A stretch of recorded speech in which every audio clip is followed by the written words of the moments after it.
Today we need to begin a new section of our history syllabus, that is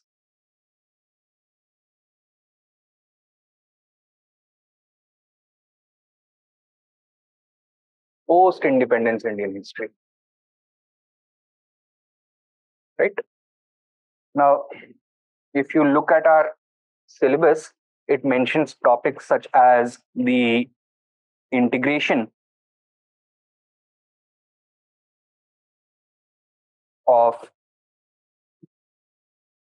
princely states, the linguistic issues such as the issue of national language and the linguistic reorganization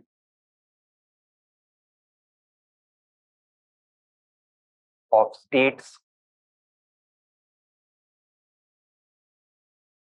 the issue of tribal integration,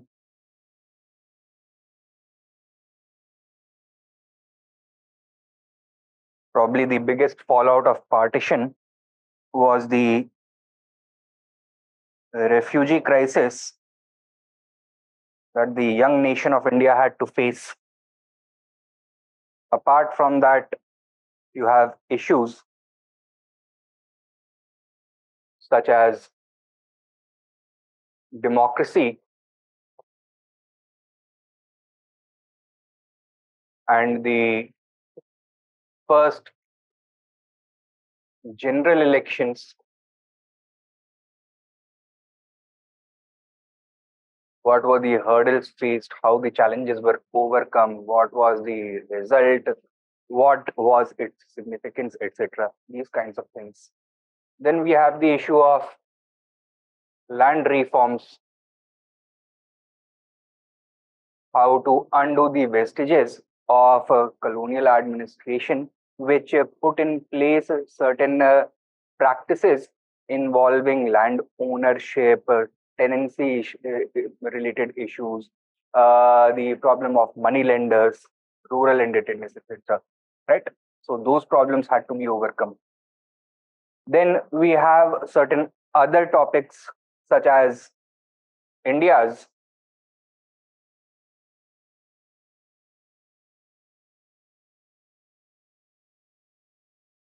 foreign policy under Nehru,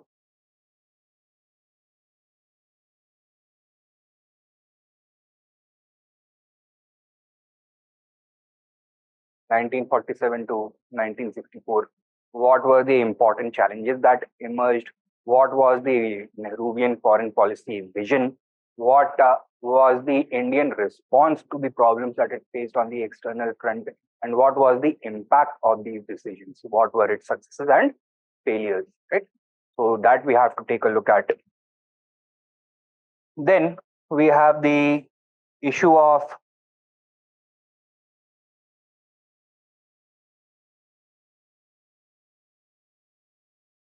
the rise of environmentalism in India and its relationship with economic development.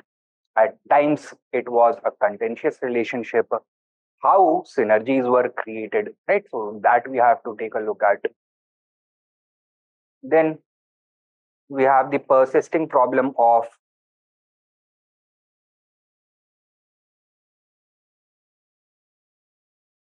communalism in India. So how did communalism emerge in the first place? What were its impacts before independence? How has it continued to shape Indian politics and the society after independence?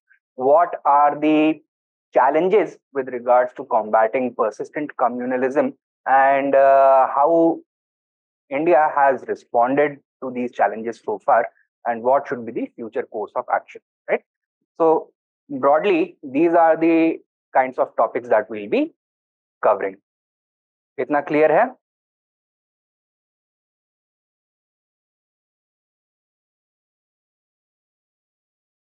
All right. So beginning with the first one, the integration of princely states.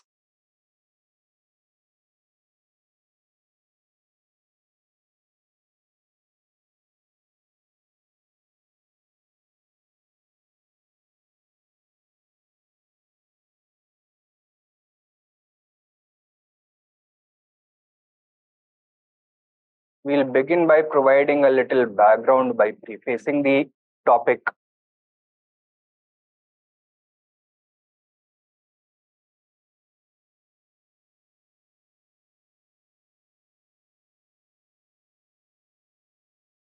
Then we are going to move on to the challenges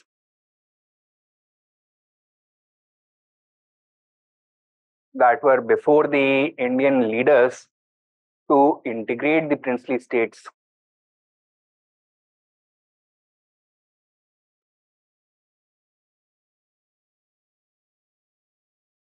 We are going to look at the role of important personalities and leaders, that is, people such as Lord Mountbatten,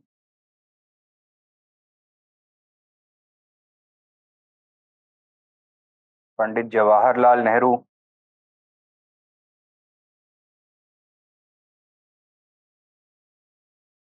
but most importantly, Sardar Vallabhbhai Patel and the Secretary of the State's Department, that is VP Menon. Right? तो इन्होंने क्या किरदार निभाया, अदा किया in the entire process of integration of the princely states. Then we'll be looking at the integration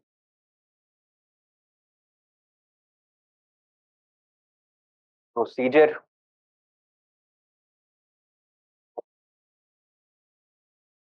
how the princely states were convinced to surrender their sovereignty to India, and how they were finally politically and economically integrated into the Indian Union. The integration of some princely states became problematic.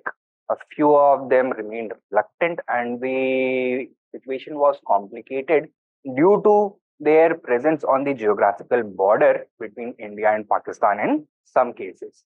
Right? So,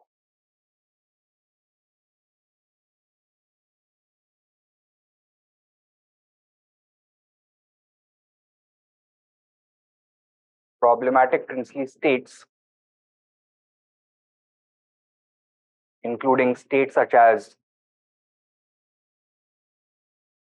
Jodhpur, Bhopal, and Travancore.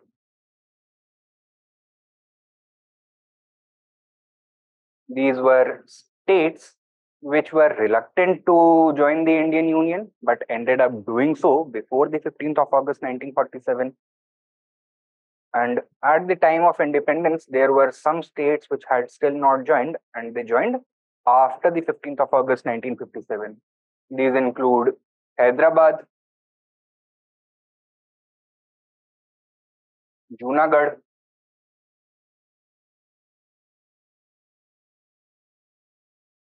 and most famously, Kashmir. Right? Now, while the princely states had been territorially integrated into the Indian Union, their integration could not be considered complete until and unless the distinction between the Indian provinces and the princely states was completely done away with. Right? We see how the process of integration was finally completed.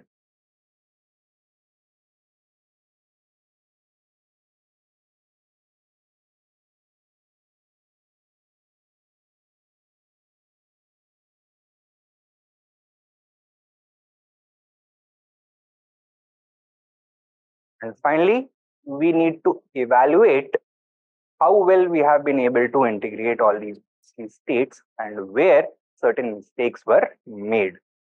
So, critical evaluation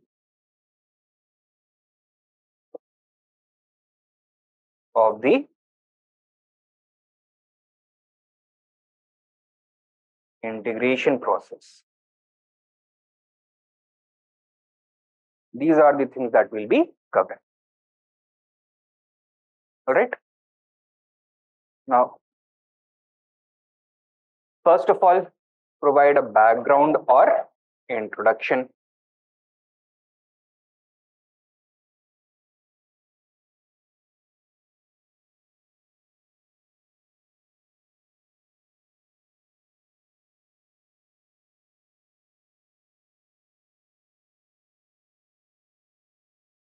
At the time of independence, 1947,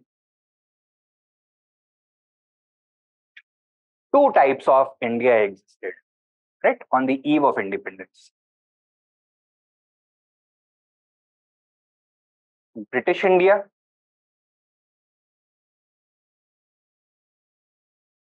composed of the 11 British Indian provinces. कौन कौन से provinces हैं ये?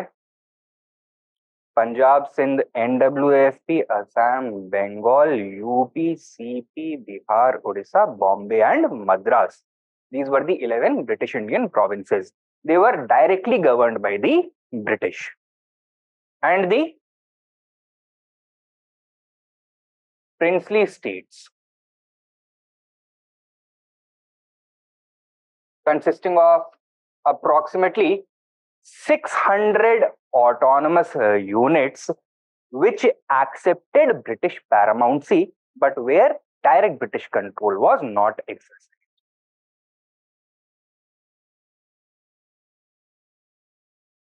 These were ruled by royal princes. Okay? Now, some of the princely states were extremely large.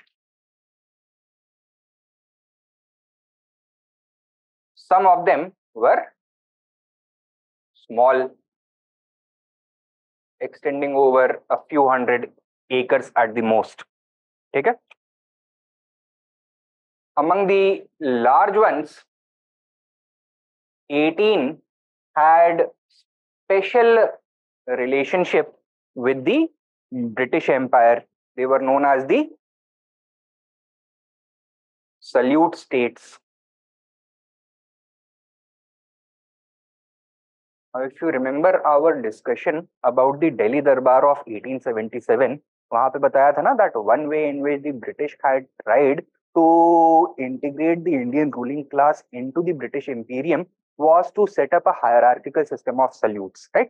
तो उसमें British monarch के लिए 101 तोपों की सलामी, गवर्नर जनरल वाइसरॉय के लिए 31 तोपों की सलामी, और फिर उसके बाद किसी इंडियन रूलर के लिए 21 तोपों की सलामी, किसी के लिए 7 की, किसी के लिए 9 की, किसी के लिए 3 की, राइट?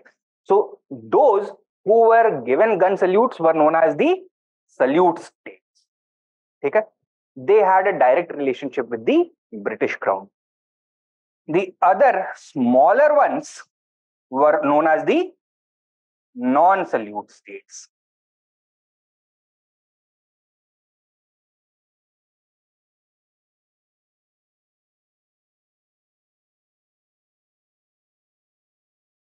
ठीक है? Now, what had been the British? अच्छा, territorial distribution किस proportion में था? British India represented roughly 2/3 of the entire territory of the subcontinent, whereas princely states represented roughly 1/3 of the entire territory of the subcontinent. The population-wise distribution was also roughly the same. British India में 2/3 of Indians were living, and princely states में roughly 1/3 of Indians. ठीक है? Now, the princely states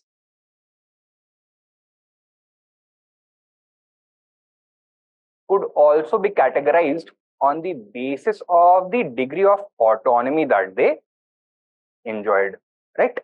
जो 18 बड़े salute states थे, they enjoyed complete internal autonomy. That means, except for defense,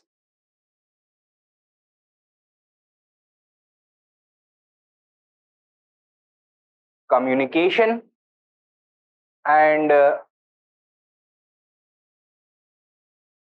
external affairs, the British did not interfere in their internal matters. ये चीजें किसके control में होंगी? ब्रिटेन के कंट्रोल में, गवर्नर जनरल इसको करेगा, right? And the other things are going to be controlled by the states themselves. Then there were some smaller states who were only nominally autonomous.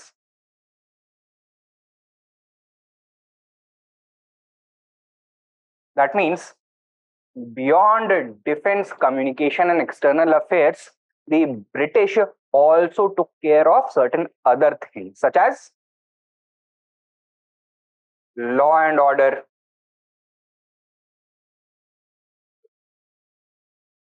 currency,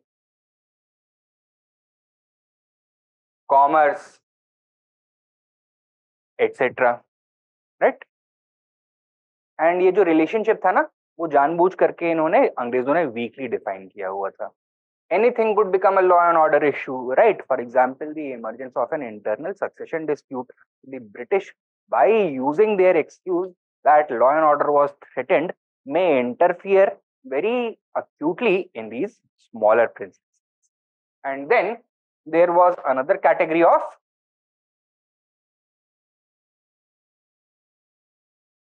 states which enjoyed intermediate autonomy, where British control was neither as loose as those states which had complete internal autonomy, nor as strong as the nominally autonomous states. ठीक है? तो इनके बीच में कहीं पे. The idea that I am trying to emphasize upon is that the different princely states did not have the same relationship with the British crown. ठीक है?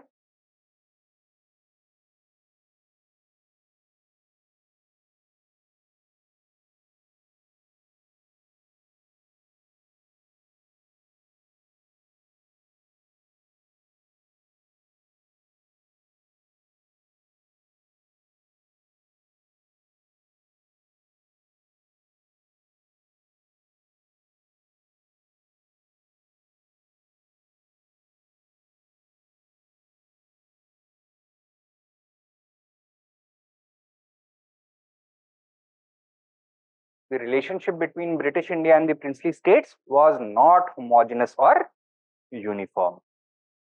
ठीक है? It had evolved over a long period of time, but all of them accepted British paramountcy. The degree to which paramountcy was exercised in each of these states was a matter of individual concern, right? कोई uniform policy नहीं. Okay. Now,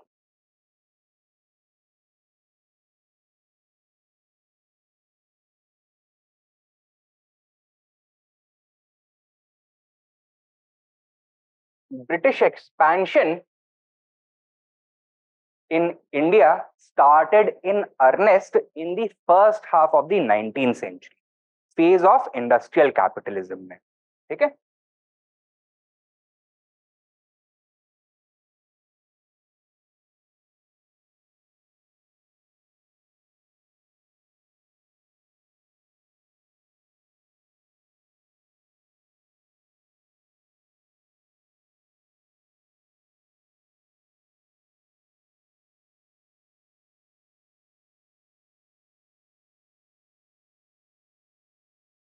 Aggressive territorial expansion took place in the first half of the 19th century. But इसका backlash क्या हुआ? The revolt of 1857, which forced the British to modify their political policy towards the Indian states. क्या किया इन्होंने? Through the Queen's Proclamation of 1858, it was declared that no Indian state shall be annexed. Right? Policy of non-intervention or non-annexation was adopted post 1857.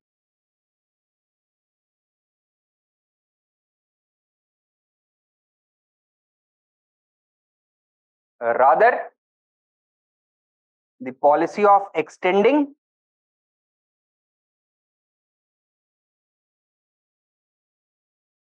paramountcy to treaties, alliances, and agreements was introduced. Right? The majority of these treaties, alliances, and agreements were in the form of subsidiary alliance treaties. Right? And therefore, the British Crown emerged as a friend and protector of the Indian princes.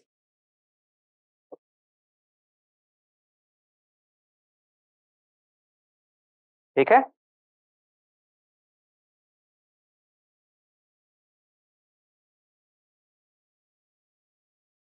With the passage of time, as new industrial powers started to emerge on the scene and threaten the position of Britain vis-a-vis India, a more closer integration with the princely states was felt to be necessary. In such a scenario, in 1921, the British established what was known as the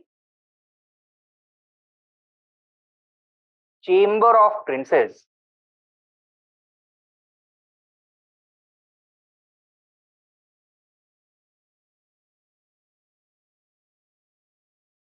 The Viceroy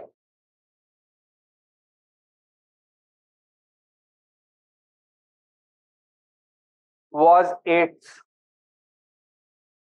ex officio head. Okay? But the chamber had its own president.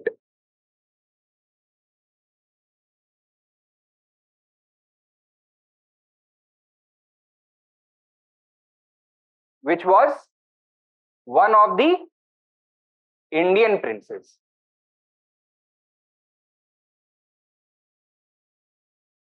Either some Maharaja or Nawab or some Nizam, etc.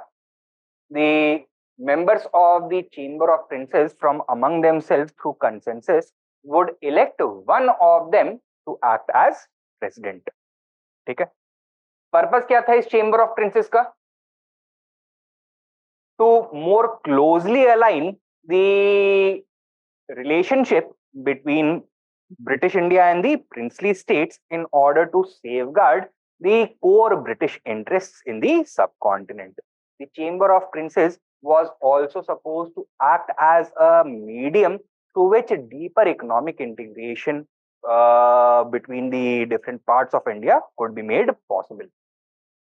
Right? In 1935,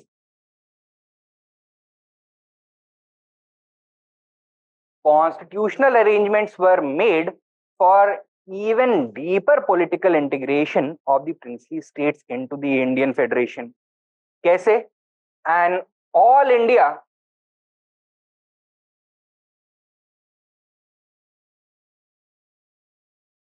federation was created in which the princely states were also invited. But the participation of princely states was not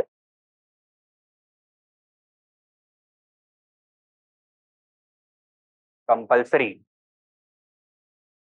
ठीक है?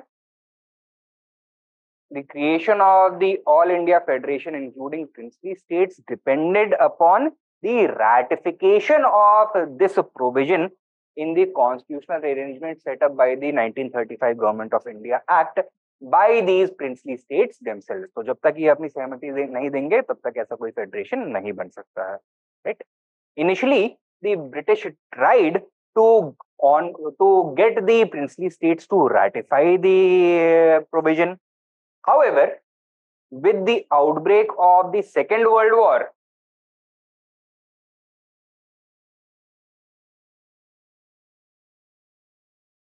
all such attempts were shelved. They were abandoned and never revived. Why? Because with the outbreak of the Second World War, the Congress had resigned from its ministries and had threatened to launch a major movement of civil disobedience. In such a scenario, the British realized that the princely states could emerge as their strongest Indian allies to protect the British interests not only in India but also abroad. Princely states were ready to supply their armies, their armed forces, to support the British war effort, while the Congress leaders were dragging their feet over this. ठीक है? So, as a result, ये federation कभी possible हो नहीं पाया, emerge नहीं हो पाया. During the 1940s, in the backdrop of the Second World War, when the British made repeated attempts to win back the favor of the Congress, convince it to join the war effort in earnest, it made several offers to Indians, such as the August offer or the Cripps proposal or the Wavell plan, cabinet mission plan, etc. Right? तो इसमें British का attitude क्या था?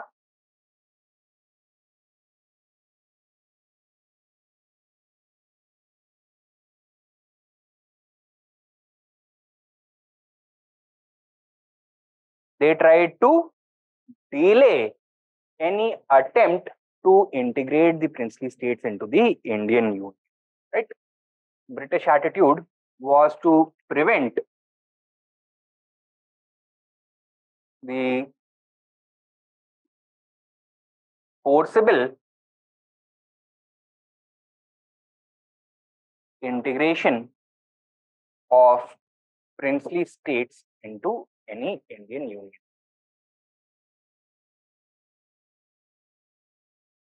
ठीक है? Now, why was this?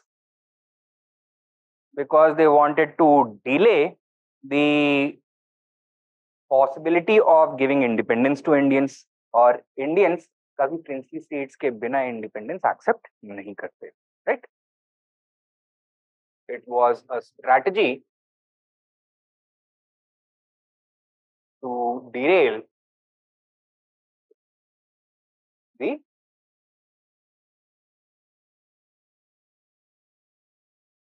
independence struggle.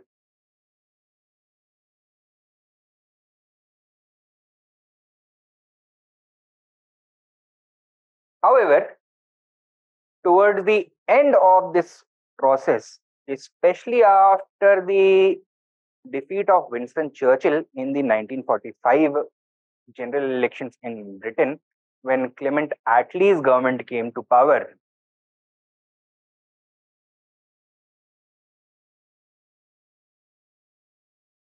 the government's attitude began to shift. क्या बोलने लग गए ये लोग? That while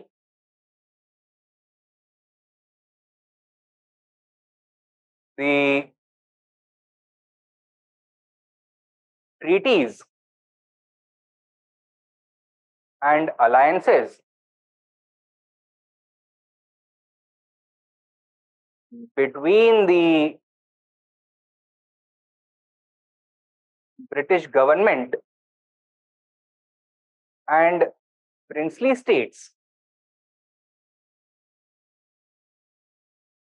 cannot be inherited by Indian.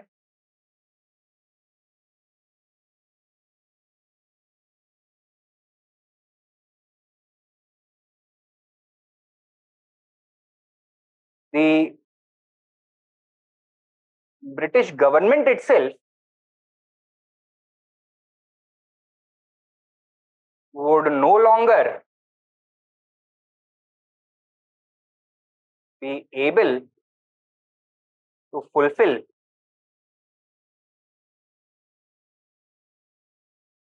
its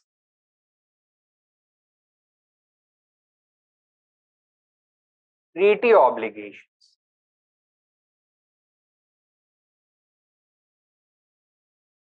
to the princely states.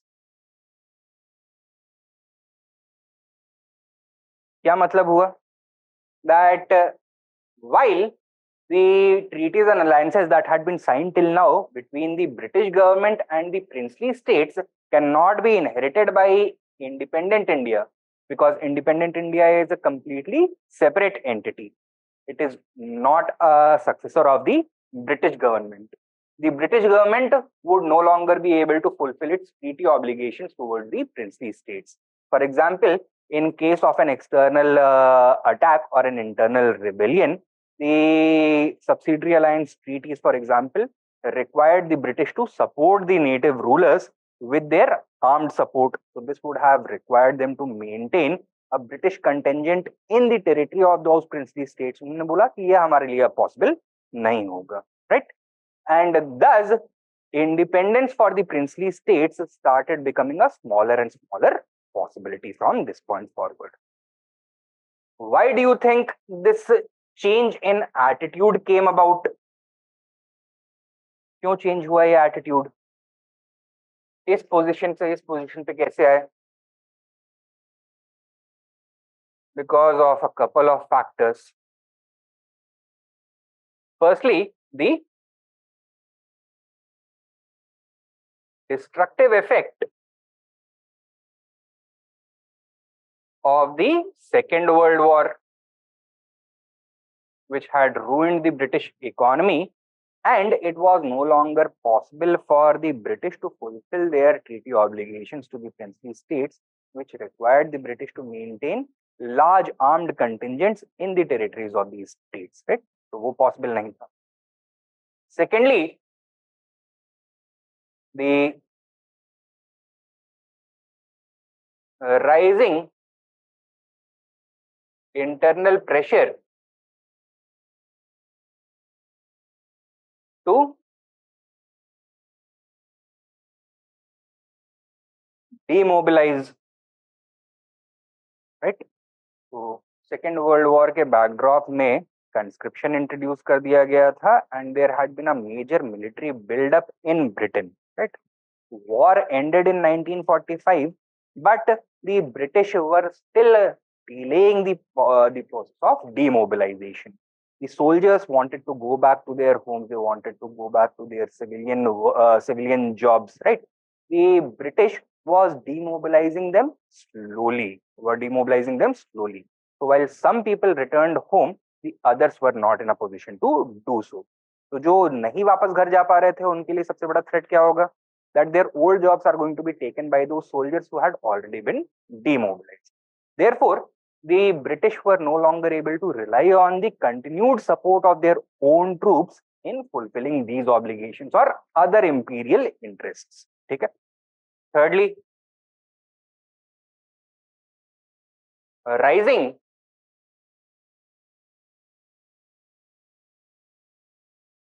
external pressure. From where? From America and the USSR, right? So from USA and the USSR. क्या करने के लिए? इंडिया को जल्दी से जल्दी decolonize करने के लिए.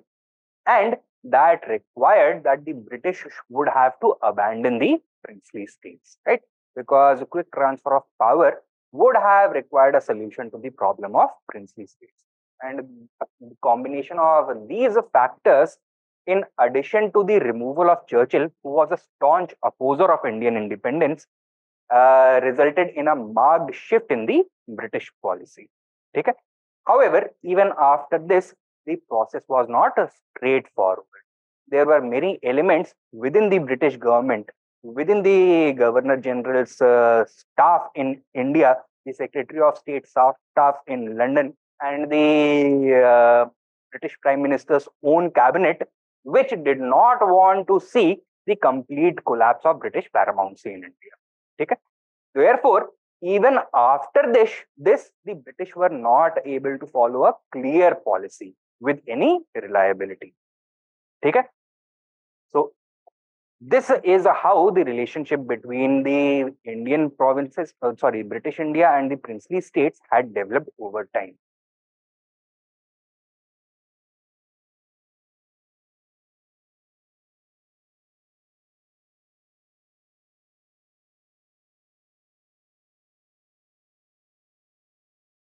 What had been the process of the emergence of nationalism in the princely states?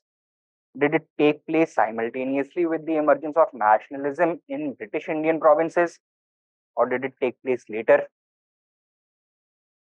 It took place later. Kyun?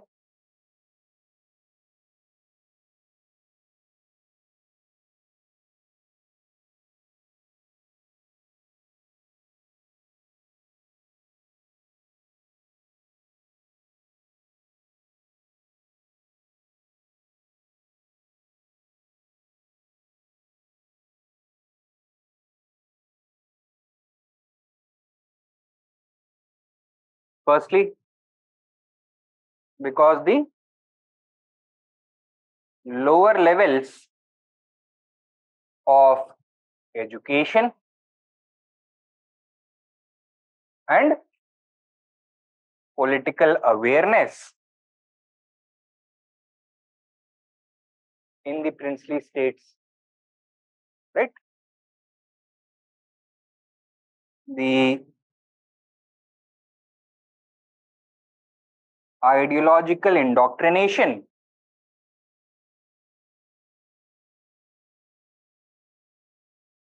of the states people,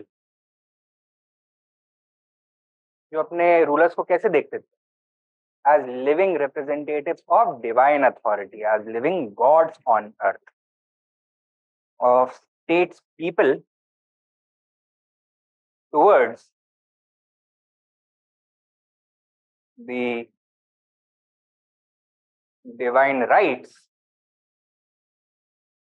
of kings.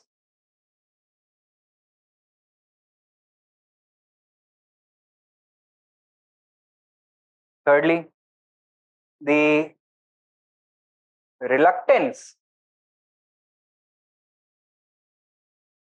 of top Congress leaders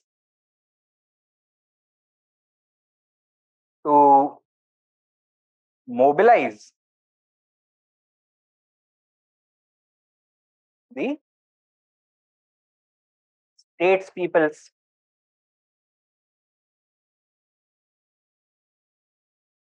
So, why did the top Congress leadership wanted to keep the states people and their nationalist urges at an arm's length distance? Couple of factors. क्या क्या? The low availability of funds and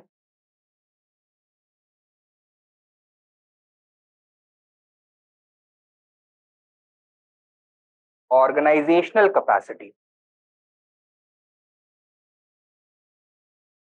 right? So before 1920, that is before the arrival of Mahatma Gandhi, Congress के पास इतने funds ही नहीं थे कि वो states people में जा करके उनको मोबिलाइज कर सके towards nationalism. Secondly, it did not have the organizational machinery that was necessary to mobilize people towards nationalism at any major scale. And secondly, leaders such as Gandhiji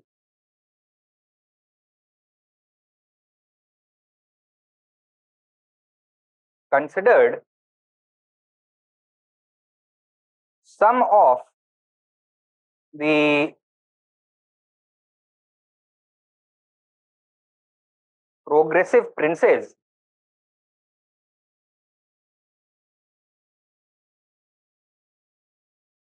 to be legitimate rulers. क्यों? Because British क्या बोल रहे थे शुरुआत से? We cannot liberate India because Indians are unfit to rule themselves. Gandhiji pointed to these progressive leaders and told the British that see how the rulers of Mysore, ruler of Travancore, ruler of Bikaner, etc., they have introduced legislative councils, they are introducing democracy, they have undone many regressive social practices such as untouchability, they have provided reservation to the marginalized communities. If they can do it, why not other Indians, right? So he did not want to hurt these progressive princes, which would have been the ultimate outcome of any widespread national movement in the princely states. Okay? So that is why the top Congress leaders were reluctant to mobilize the states peoples, at least in the beginning. All this began changing in the 1920s.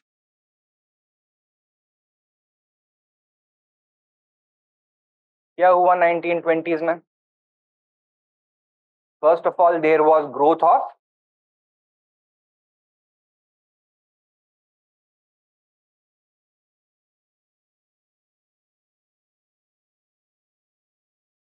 communalism. ठीक है? While it was felt most acutely in the British Indian provinces, it also spilled over, this feeling also spilled over into the princely states. ऐसा तो था नहीं कि ये physically separated थे region से एक दूसरे से. There were geographically contiguous, connected to each other through roadways, railways, having a common system of administration, law and order machinery common था. People who were residents of the princely states often work in the British Indian provinces. They had family members living over there. So lives of the people of British India and the princely states were deeply interconnected, completely aloof. And as communalism grew in British India, it also grew in the princely states also, right? Now, how would this lead to the growth of nationalism? Because it caused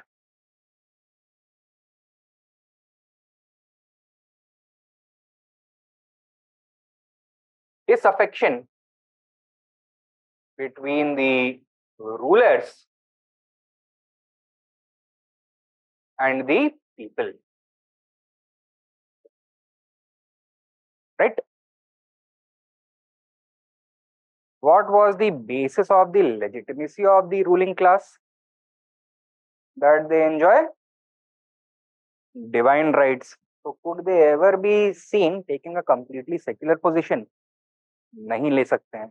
And what was the nature of distribution of religious communities in the princely states? Was it uniform? No. जैसे पूरे India में था वैसे ही यहाँ पे भी था. It was partly Hindu, partly Muslim, partly Sikh, partly Christian, right? अब राजा सारे religions तो follow कर नहीं सकता है, right? And he would be seen favoring his own religion and the political machinery that is supported by that religion by perceptibly harming the interests of other major components of the subject population, right? So once this disaffection emerged, the loyalties of the disaffected people would gradually turn towards the nationalist elements. Okay? So between the rulers and the people, pushing The latter towards nationalism.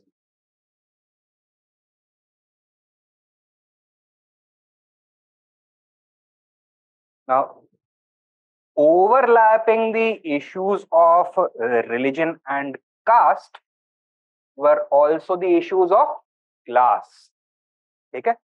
And 1920s में एक और ideology बहुत तेजी से grow कर, what was that? Socialism. Growth of socialism integrated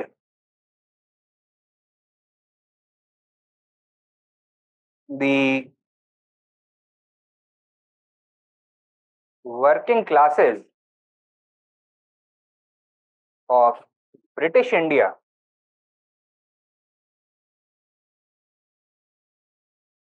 and princely states onto the same common political platform. यहाँ पे भी ट्रेड यूनियंस बननी शुरू होंगी, किसान सभा बनने शुरू होंगे, right? And they would also come under the influence of certain socialist leaders such as Jayaprakash Narayan, such as Acharya Narendra Dev, such as Swami Sahajanand Saraswati. Now, these were not only socialists but also nationalists. Right?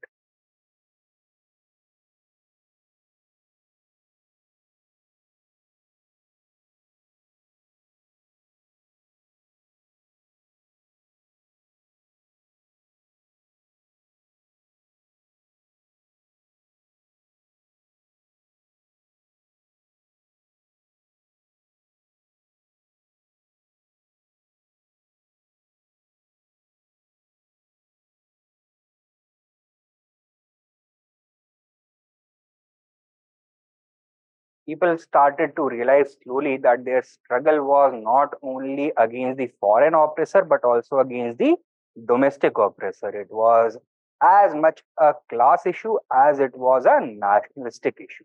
And दोनों struggles एक दूसरे से मर्ज हो जाते हैं. ठीक है, result क्या होगा इसका?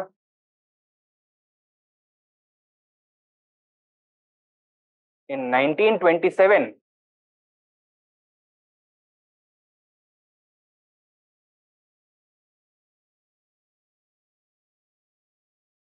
the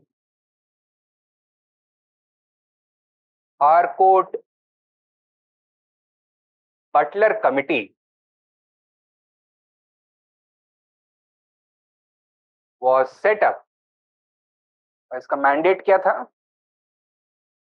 One of the important tasks of the Simon Commission, that is to appraise and the relationship between British India and the princely state and to suggest modifications in this relationship, right? And in background of this,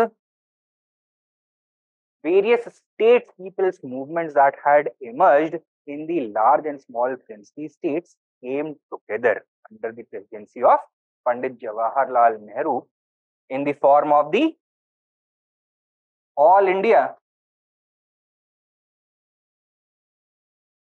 States People's Conference.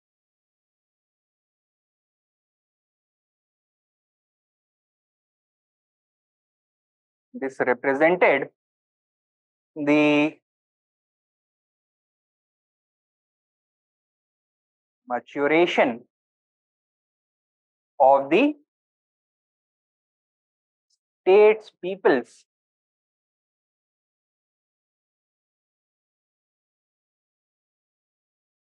movement, also known as the Praja Mandal movement.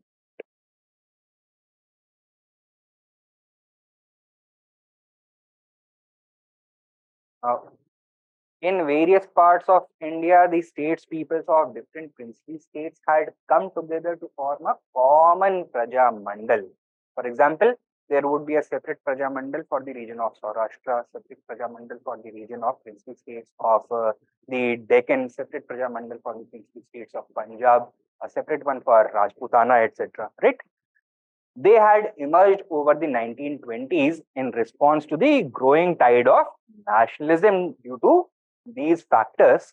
And in 1927, they came together onto a common platform, the All India States People's Congress. And from the beginning,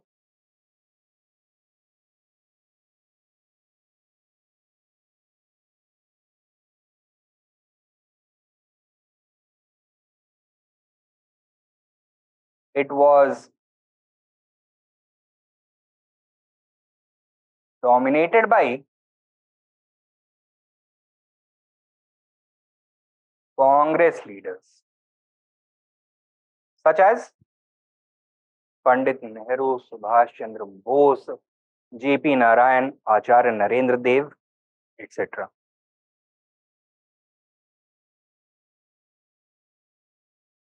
Okay. What were the demands that it raised?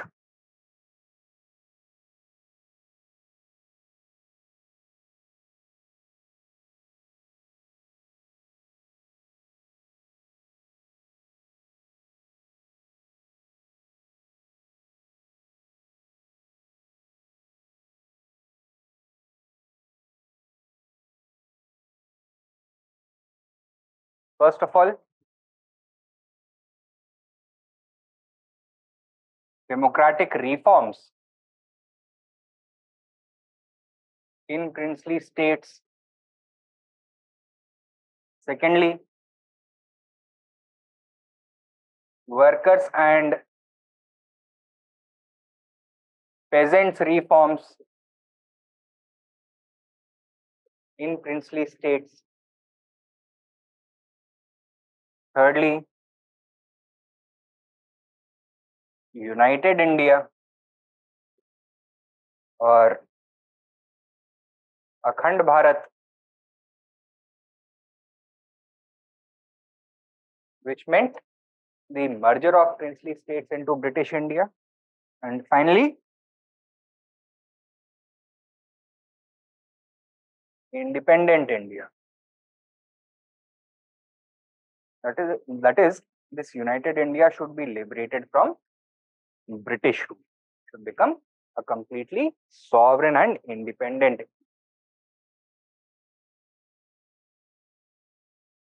These were the demands that they raised.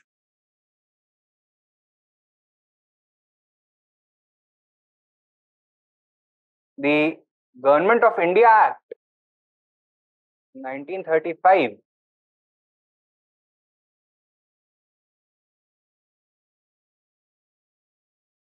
was it seen as a big success for the states people's movement, or was it seen as a huge disappointment?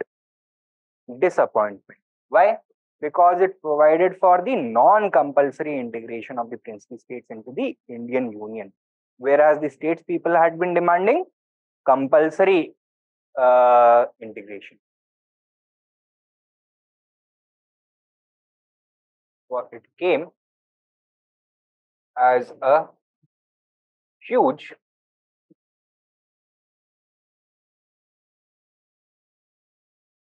disappointment to the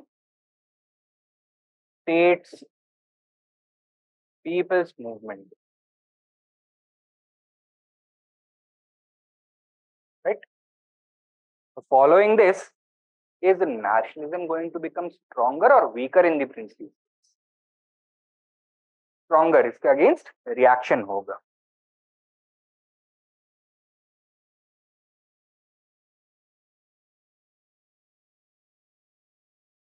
Nationalism strengthened, right? And it would continue to strengthen over the 1930s and 1940s. कैसे?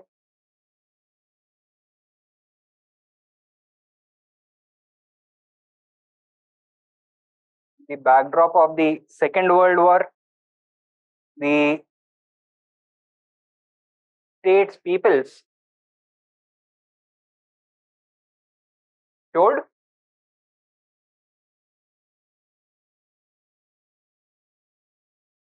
solidarity with whom? With their rulers who were helping the British, or with the Congress which was opposing the British? Congress. With the Congress.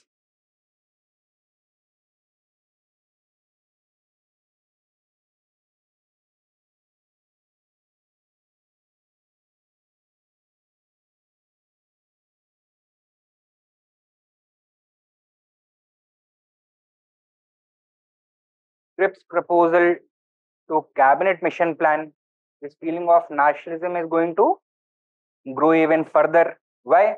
Because the Cripps proposal and cabinet mission plan had provided for the participation of princely states into the Constituent Assembly, but through which mechanism? Through elections or through nominations? Through nominations. And nomination करने का हक किसके पास था? Princely states के rulers के पास, right? So it had upset, or they had upset the democratic aspirations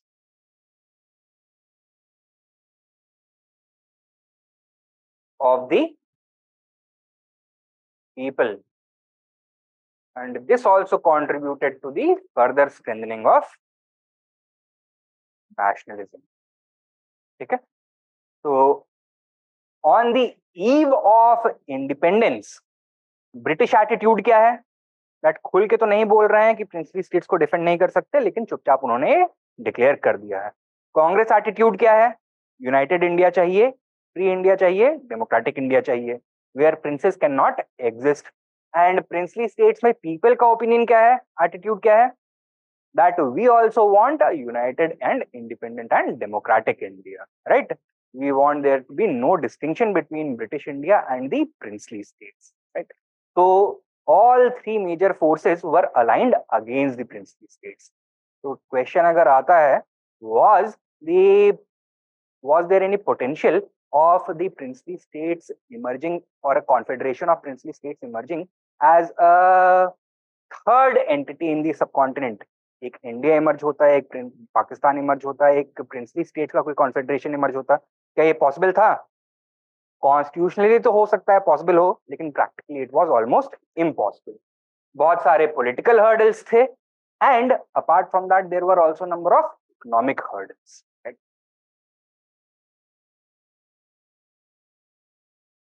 The potential of princely states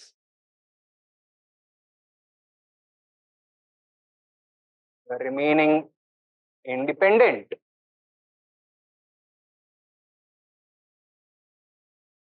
was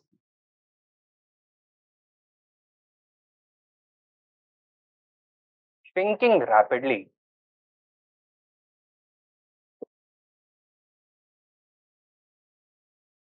Why? Due to its political impracticality,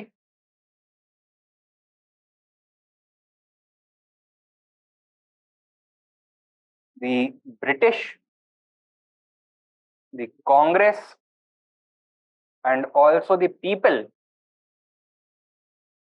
of the princely states opposed it, right? And also because of its economic impracticality.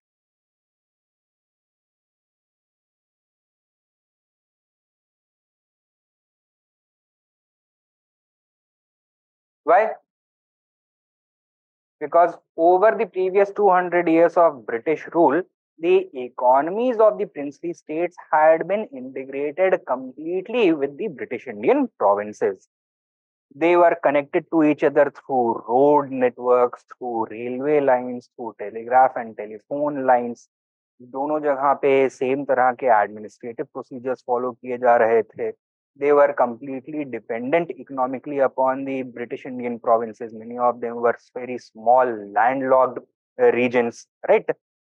जहां पर commerce, interchange, even food supplies भी Indian provinces से आ रहा था. Many of them had no independent currency. They used the currency of British India only, and therefore the independence of princely states would have required the destruction of this economic integration, making these princely states completely unviable. Okay? Princely states were deeply dependent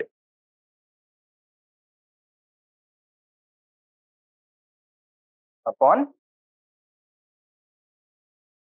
British India, and their independence would have shattered the economic integration with independent India. में independent India का नुकसान तो होता, लेकिन सबसे ज्यादा नुकसान किसका होता? Princely states.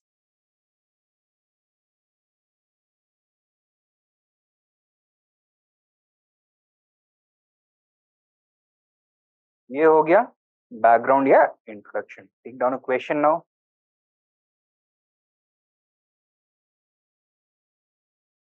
Discuss the possibility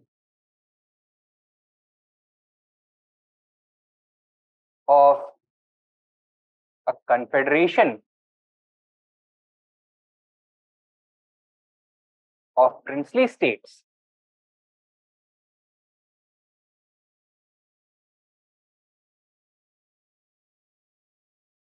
emerging as a third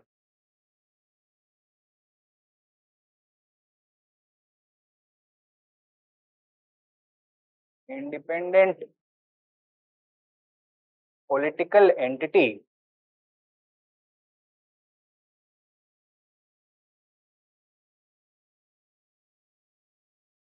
after the transfer of power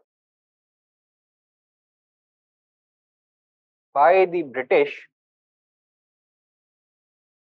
to Indians.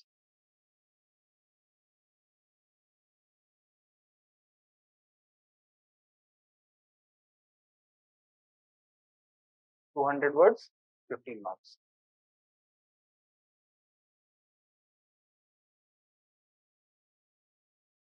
ठीक है. तो इंट्रोडक्शन में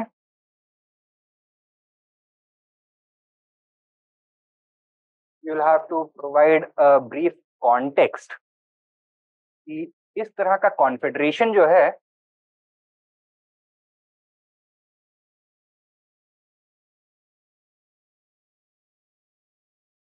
it was suggested by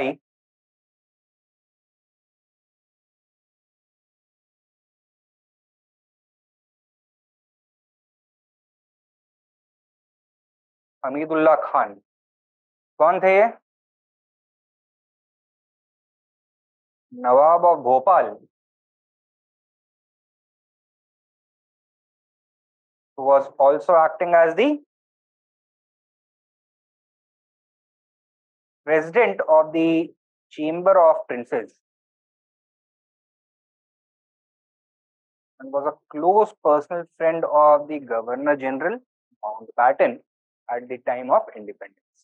ठीक है. इन्होंने ये इस तरह का कॉन्फेडरेशन सजेस्ट किया. इंट्रोडक्शन में ही लिखोगे. However, upon closer observation,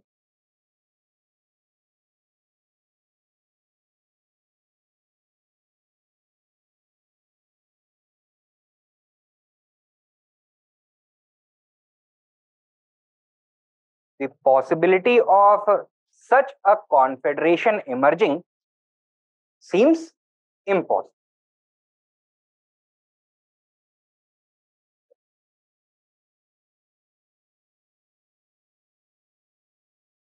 So impossible? Now you are going to elaborate.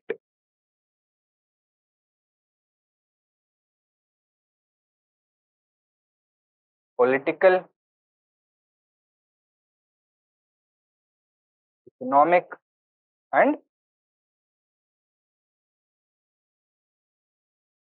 geographical factors, along with the presence of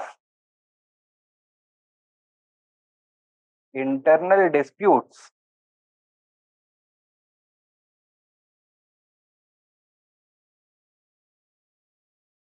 suspicions, and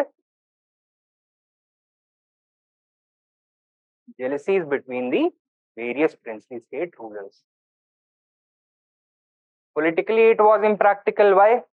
Because it lacked the support of the British, it lacked the support of the Congress and other nationalists, and it lacked the support of the states, people themselves, right? The transfer of power by the British to Indians would have coincided with the complete collapse of British paramountcy, and all the treaties, agreements, and alliances between the British Crown and the princely states would have been rendered null and void. The British government till now had been acting as the protector of the princely states. It would not be in a position to defend the princely states any longer. That is why their independence was politically impossible. Economic why? Because princely states were largely landlocked, right? They depended upon the British Indian provinces for transit. They had been integrated through railways, roadways, ports. They were monetarily integrated with the with British India, and to suddenly be separated from this economic integration would have rendered life in the princely states impossible. Right? It would have shattered economic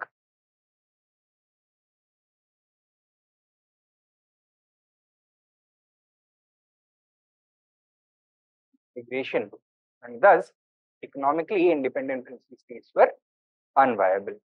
Geographical क्या difficulty था? That these princely states were not contiguous. सब continent का अगर ये map है, एक princely state इसके enclave में है, एक यहाँ पे है, एक यहाँ पे है, एक यहाँ पे है. They are interspersed all across the territory of British India, right? The majority of them are landlocked. They do not have any direct access to these seas, right? And thus, how are they going to maintain communication with each other? For that, they would have to depend upon India, which would be hostile towards the princely states. They would also have to depend upon India for access to the sea, which India would also not provide, right? So, their non-contiguity and the landlocked nature of most of the princely states made such a confederation geographically impossible. And internal disputes, suspicions, and jealousies, most of these princely states, what kind of a relationship did they share? One of historical hostility, right? And in the absence of the British, without their subsidiary alliance system, these jealousies are going to emerge once again. Many rulers were Hindus while the others were Muslims. Many of their subjects were Hindus or Muslims while the leaders were of different faith. They did not trust each other to look after their interests. So, for example, in the case of a communal riot, Muslim leaders would always protect Muslims, Hindu leaders would always protect Hindus, right? And thus, such a confederation could not work, right? So, because of these internal disputes, jealousies, and suspicions, there was no unity between them. Hindu rulers did not trust Muslims, such as Nurullah Khan, to represent their interests. These are the factors why such a confederation, while it was constitutionally possible, it was not possible practically, right? And thus, you can conclude.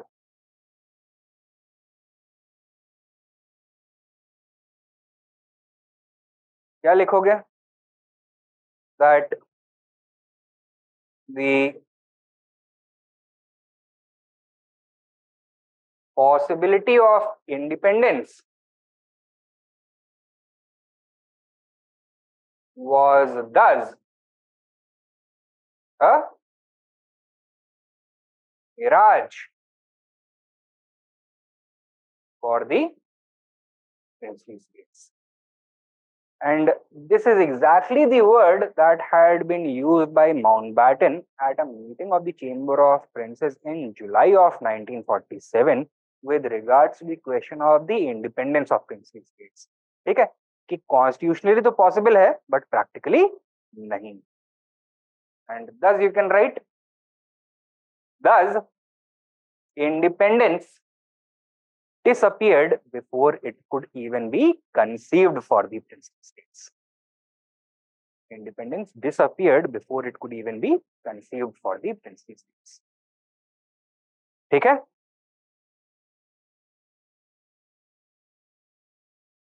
ये हो गया background or introduction of the integration of princely states. Now challenges towards the integration of princely states क्या क्या है? First of all, the low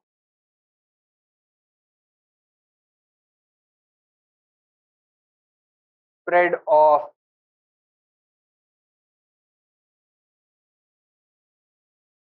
nationalism among the people of the princely states. Secondly, the presence of hostile native princes that resisted nationalism as well as democracy as they felt it to be a threat to the concept of divine rights of kings, right? Thirdly, the attitude of the British towards princely states. कैसे देखते थे British princely states को? As their allies and protectorates. British had emerged as the guarantees of the independence of princely states. Fourthly, the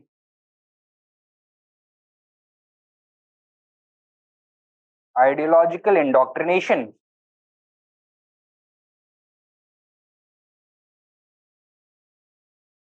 of the princely states, people's subjects who were ardent supporters of monarchy in many cases.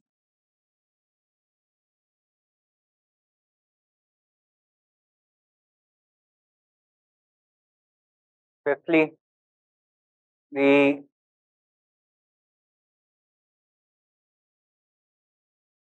reluctance of some Congress leaders to directly engage the princely states masses.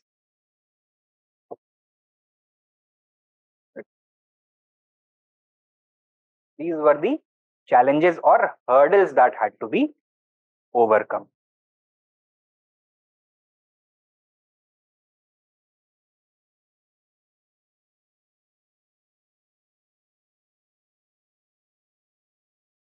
The role of important personalities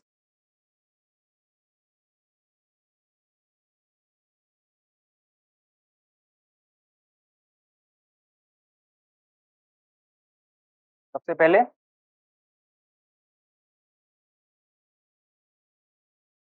Mountbatten,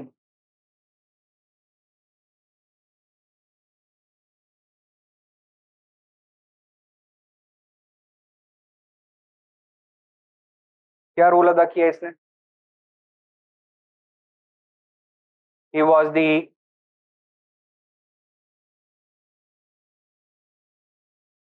Governor General and Viceroy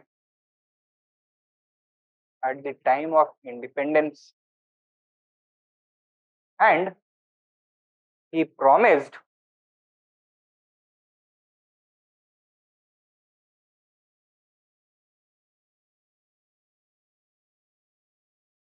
maximum India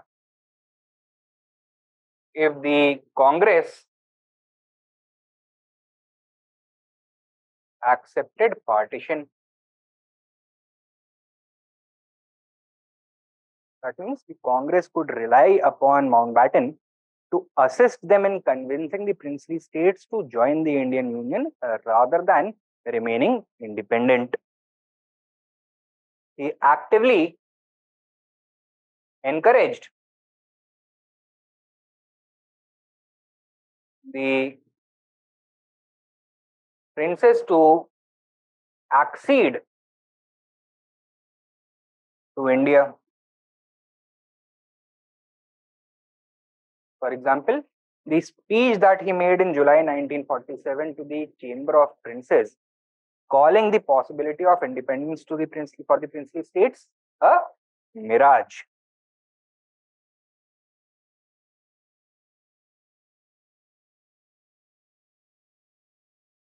And he came up with the principle that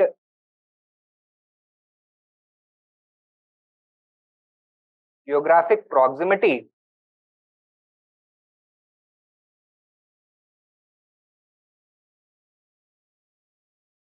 should be the criteria upon which the princely states decide whether to join the Indian Union or the Pakistan Union. ठीक है. For example Hyderabad का अगर state है तो किसको join करने के लिए बोला जाएगा? इंडियन यूनियन को. अगर बहावलपुर का स्टेट है तो पाकिस्तान यूनियन को. Right. So instead of relying upon the idea of communalism, he gave the principle of geographical proximity. This was the role played by Mountbatten. Nehru, who was head of the interim government, इन्होंने कैसा stance लिया? He took an extremely tough stance. ठीक है.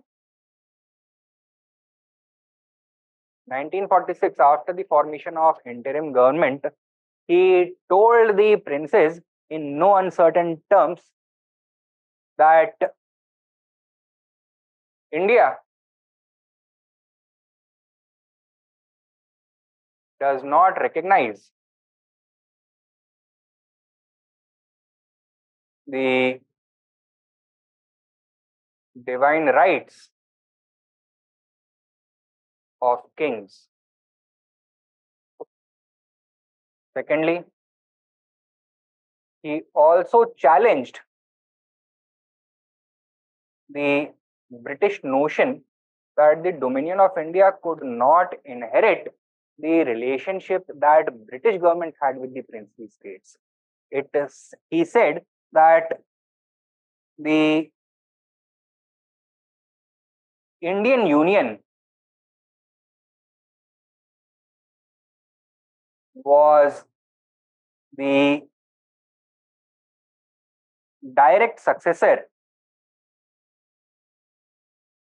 of the British Empire and would inherit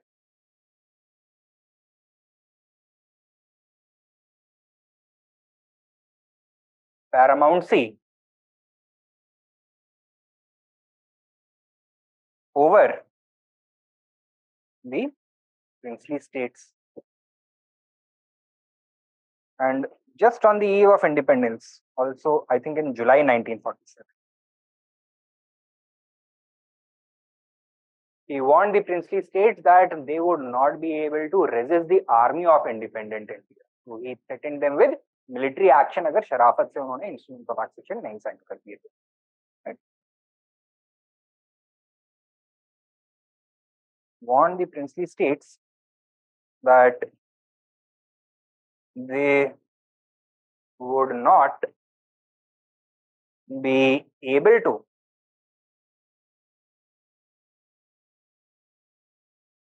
resist the army of independent India.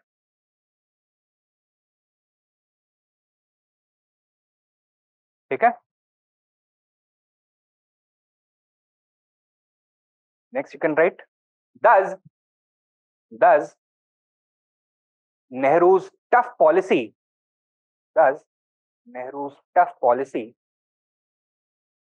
next main point लिख सकते हो नेहरू के नीचे ही, thus Nehru's tough policy was designed to pressurize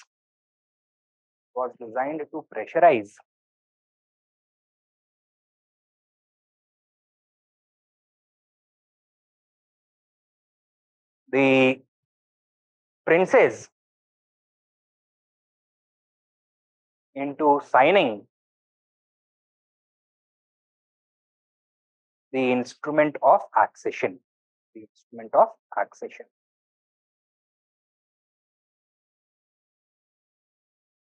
ठीक है. But the ultimate responsibility of overseeing the integration of princely states was not with Pandit Nehru. इसके लिए एक अलग डिपार्टमेंट सेटअप किया गया था, known as the States Department. Who was the minister in charge? Sardar Patel. And इनके जो सेक्रेटरी थे, he was VP Menon.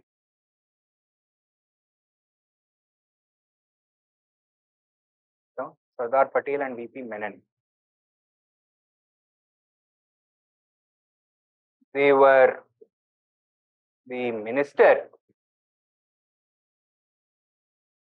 and secretary of the States Department.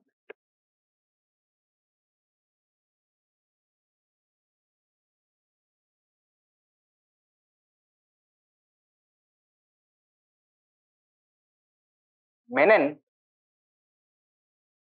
was also the permanent secretary of the Executive Council. तो अभी India में जो top bureaucrat है, civil servant है, कौन है वो? कैबिनेट सेक्रेटरी होते हैं ना. कैबिनेट सेक्रेटरी का पोजीशन उस समय नहीं एग्जिस्ट करता था. The Executive Council was acting as the Indian cabinet. Therefore, he was the permanent secretary of the Executive Council. He directly reported to both Nehru as well as Mountbatten also. So he was the common link between the State Department, the government, and the Governor General. Okay. Now, while Nehru had taken a very tough stance, Sardar Patel and VP Menon ने क्या करा? आप लोगों ने ऐसी films देखी होंगी जिसमें चोर पुलिस होता है, राइट, या फिर मुजरिम और पुलिस होती है. तो एक स्ट्रैटेजी होता है कन्फेशन को ड्रॉ आउट करने के लिए, good cop bad cop, right. तो गुड कॉप जो होता है वो ला करके चाय पिलाएगा, बिस्किट देगा, कोक देगा, राइट. और जो बैड कॉप होता है वो टफ होता है, वो आके डंडा दिखाता है, बोलता है कि अगर नहीं बताया सच तो इतने दिन तक पुलिस रिमांड में रखेंगे, वहां पे खातिरदारी होगी, राइट. तो प्रेशर टैक्टिक्स के लिए ये होता है. So while Nehru was acting as the bad cop, Sardar Patel and VP Menon decided to act as the good cop.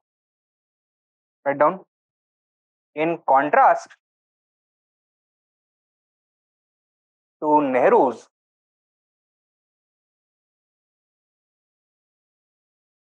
tough stance, they adopted a more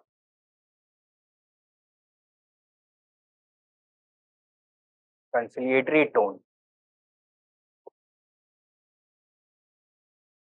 ठीक है.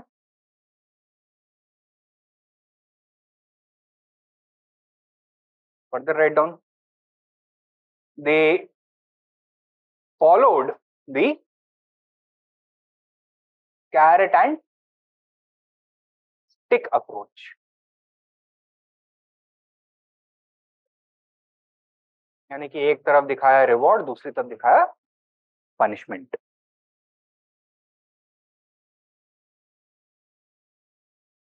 कैसे? कैरेट मतलब they would use the tactic of gentle persuasion, right? They would appeal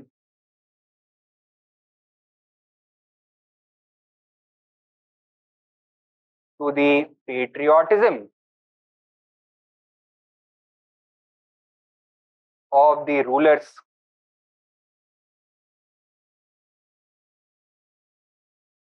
जो ruling class था ना, ये present के बजाय पास्ट में ज्यादा रहना पसंद करता था. They had very long lineages with very glorious histories. Their forefathers had made huge sacrifices for their people. तो उनका एग्जाम्पल याद दिलवा करके बोला गया कि now it is your duty to make sacrifices on your people's behalf, right? So they appeal to the patriotism of the rulers. They highlighted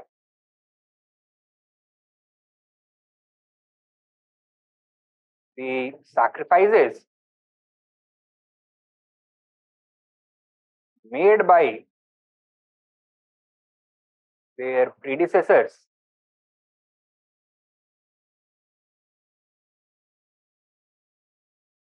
for their people, and reminded them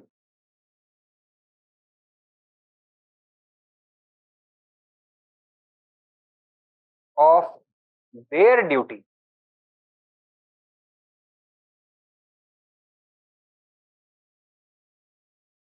towards their own subjects.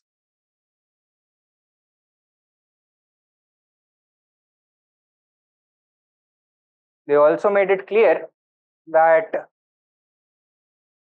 these leaders, these rulers, would be able to enjoy practical independence, that they are going to have the same relationship with independent India that they had with the British Crown.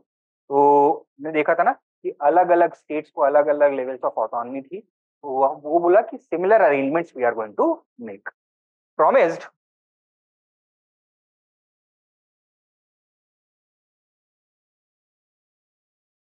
practical autonomy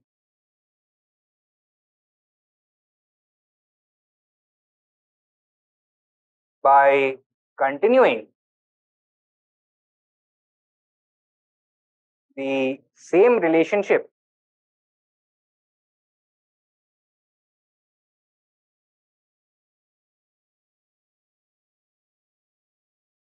that the rulers had with the British Crown.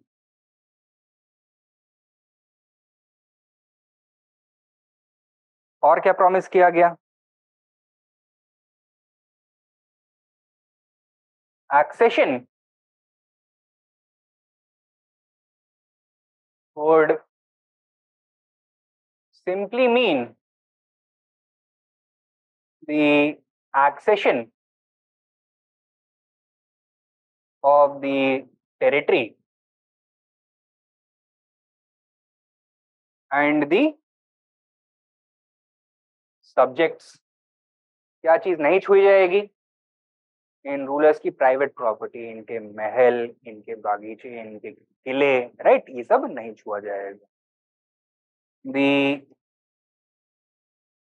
personal property of the rulers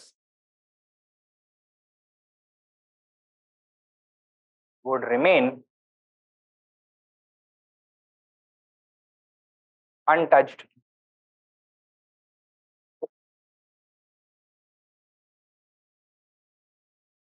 ठीक है. Further आपने इन rulers की कभी photos वगैरह देखी हैं? तो बड़ी सी पगड़ी पहने रहती है, उसके ऊपर एक कलरफुल सी कलगी होगी, हजारों मेडल चिपकाए होंगे, राइट, एपिलेट्स होंगे बड़े कलरफुल से, साथ में तलवार होगी, कभी तोप चला रहे हैं, कभी शेर का शिकार करते हुए दिखाया जाता है, राइट। तो they were very fond of their titles and their honours, जो कि अंग्रेज इनको देते रहते थे, because the British knew very well कि इनको ये देते रहो तो ये चुपचाप साइड में बैठे रहे, right.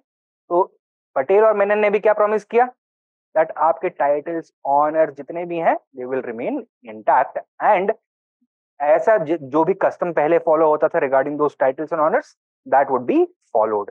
They were even promised that they are not going to be stopped by the government of India from receiving direct titles from the British any further also.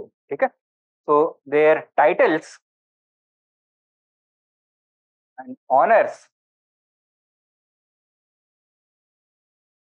would remain intact.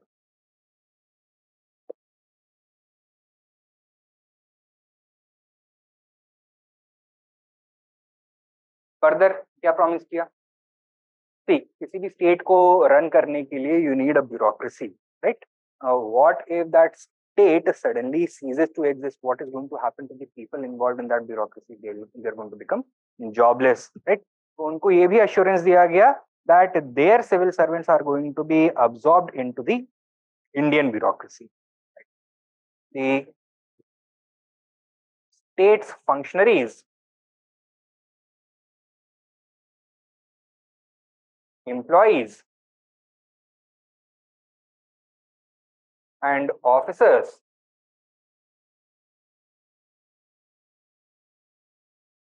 would be absorbed into the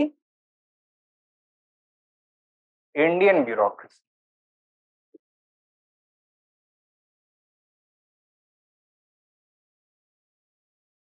ठीक है।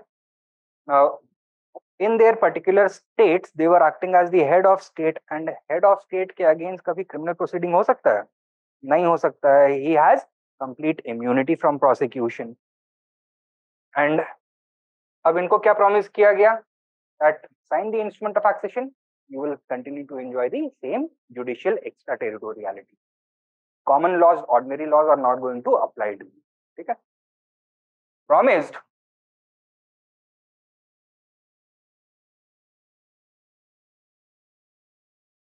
continuation of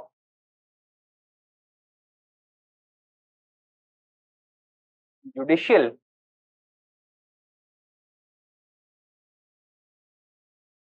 immunity.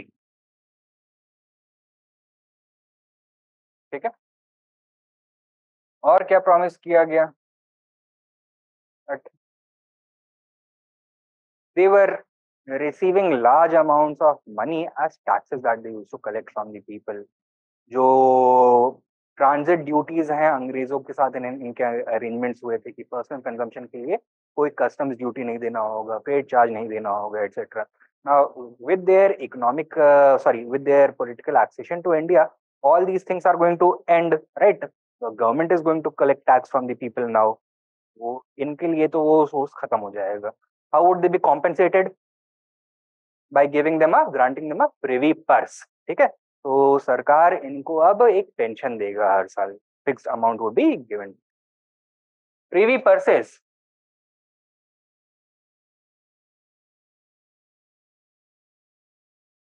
would be set up for the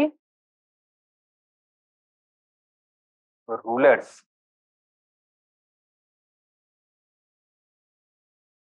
ठीक. ये सब क्या है? Carat या stick? ये carat है. स्टिक क्या होगा? ये थ्रेट ऑफ पनिशमेंट अगर ये सारी शर्तें ना मंजूर करें. Write down. On the other hand,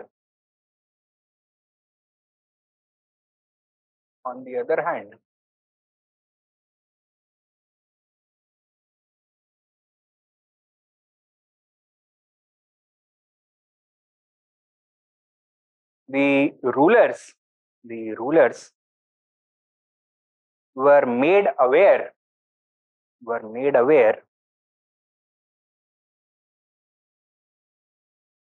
of the problems they may face if they refused to merge with India. If they refused to merge with India. क्या क्या?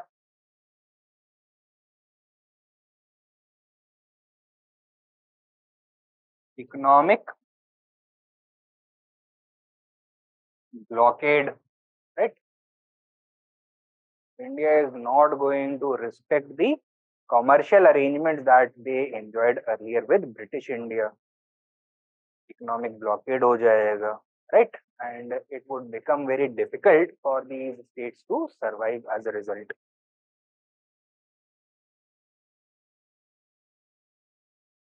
Internal rebellion.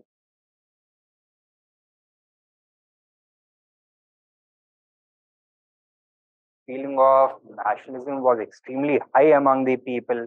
They had been demanding independence and democratization for a very long time. And the government is no longer going to assist the British, assist these princes in suppressing the nationalistic and democratic urges of the people. So, in the case of an internal rebellion, the government of India is not going to come to the assistance of the princes. The princes would not be able to survive this. Thirdly, communal riots.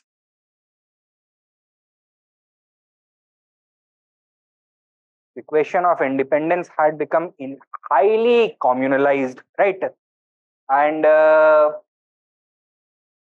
इस situation में both the Hindus as well as the Muslims wanted freedom from their non-Hindu or non-Muslim rulers, right?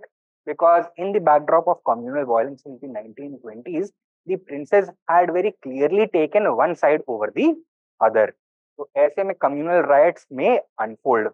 जो आग लगी हुई थी 1946 से वो दोबारा से भड़क सकती थी. And without the support of the government of India, they would not be able to contain this law and order problem.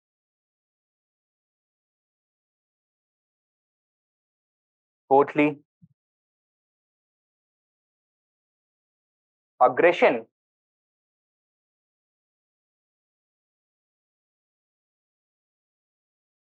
From Pakistan, especially in the border areas. तो border areas में अगर जो rulers हैं, if they decide not to accede to India, and if it is a Hindu majority state, Pakistan would look to annex it by force, right? Pakistan had already lost half of Bengal and half of Punjab. It wanted to compensate for that loss. तो राजस्थान में कई सारे ऐसे princely states थे जहाँ पे Hindu rulers से subject population भी हिंदू था.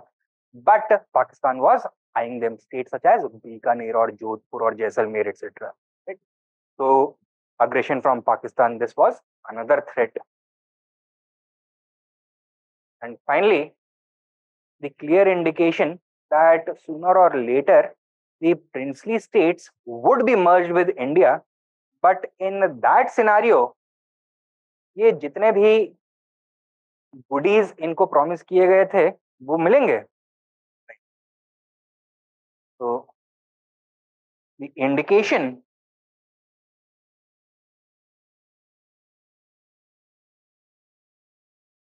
that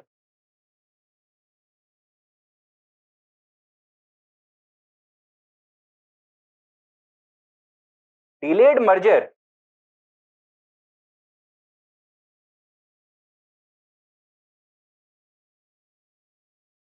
would take place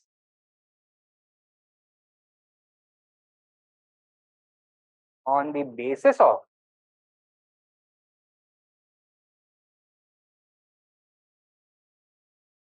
much less favorable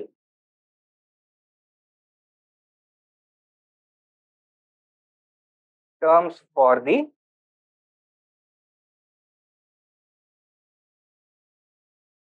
rulers. ठीक है? Now, what was the response of the princes? Did they all accept it immediately? Did they all sign the instrument of accession? No. The response of the Indian princes was not unanimous. Agla main point was not unanimous. Some rulers, such as the Maharaja of Bikaner,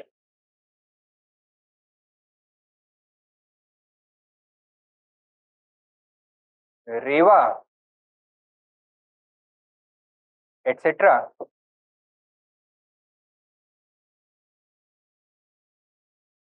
willingly signed the instrument of accession as a matter of their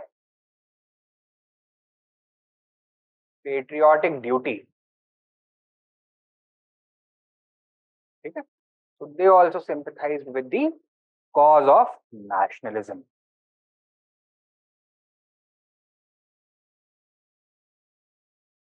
Others, such as the Nawab of Bhopal,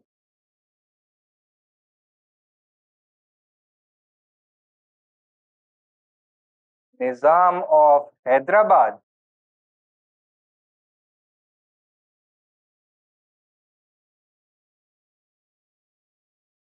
Maharaja of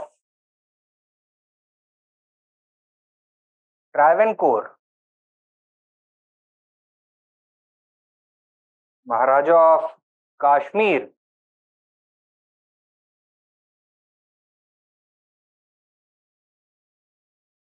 wanted to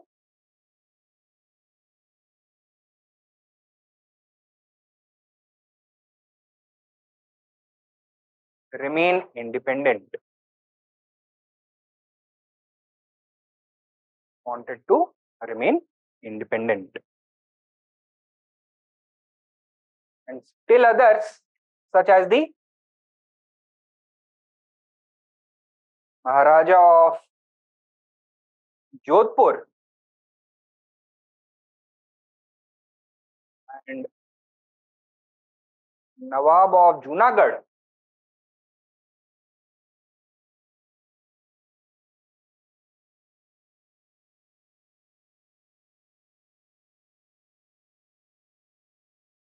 they began entertaining offers from Jinnah to join Pakistan. Why? Because Patel और मेनन जो promise कर रहे थे इन महाराजास और nawabs को, they felt that it was too little and Pakistan was ready to give them more. Jinnah, for example, had handed to the Maharaja of Jodhpur virtually a blank check. ठीक है, तो चिट्ठी में एक एनवेलप में एक चिट्ठी इनक्लोज करके बैठी, नीचे एक साइन था मोहम्मद अली जिन्ना और पूरा पेपर ब्लैंक था. जो टर्म चाहिए आप अपने से लिख लीजिए, you have my full approval, just join Pakistan.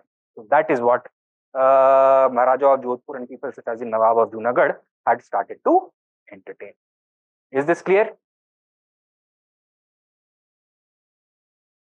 Patel and Menon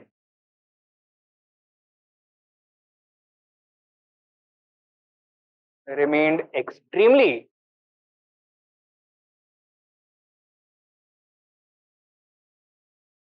patient. Okay? So they never openly threatened the Indian rulers. They remained extremely patient, but firmly insisted upon merger as the only way forward.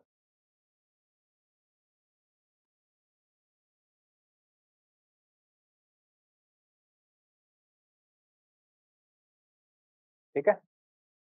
The rulers would try to delay the proceedings. They would not agree to meet Menon and Patel. They would try to distance themselves from the situation.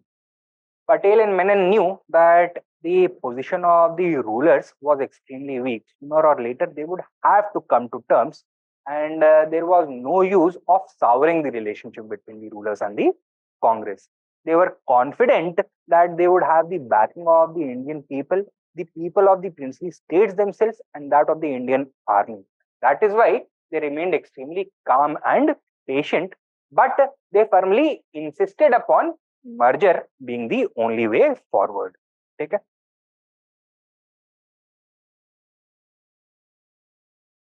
By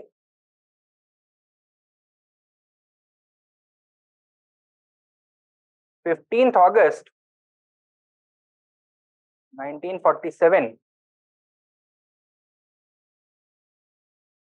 most princely states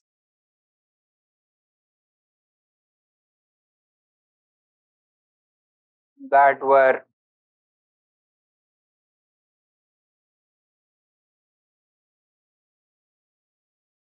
geographically contiguous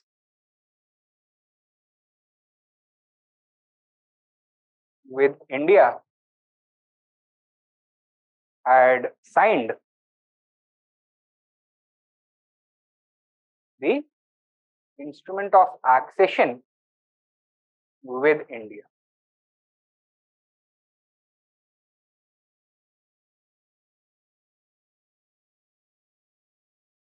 With only 6 holdouts. Okay?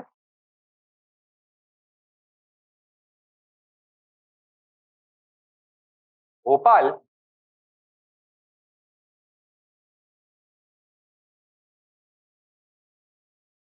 Travancore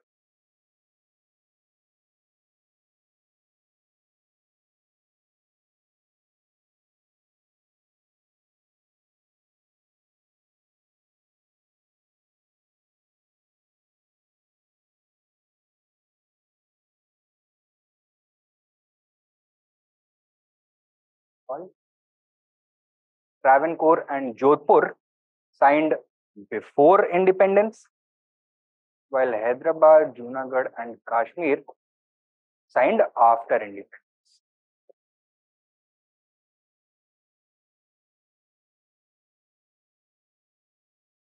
Bhopal, Travancore, and Jodhpur signed before independence, while Hyderabad, Junagadh, Kashmir signed after independence.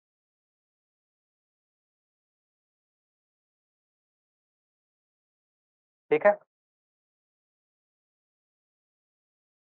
Now, what was the procedure of integration?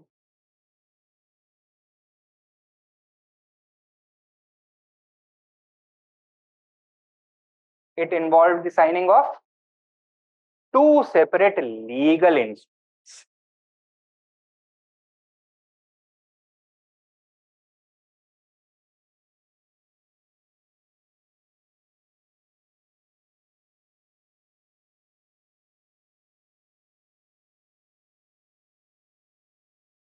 One was known as the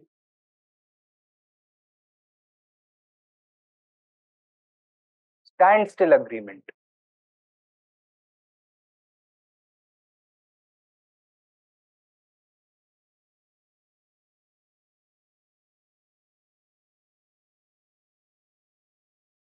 Which contained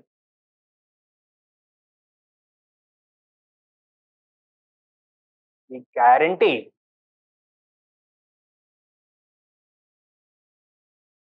of the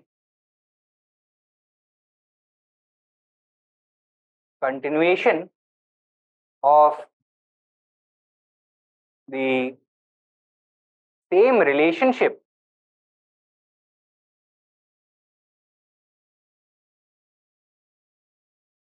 with the government of India as the princely states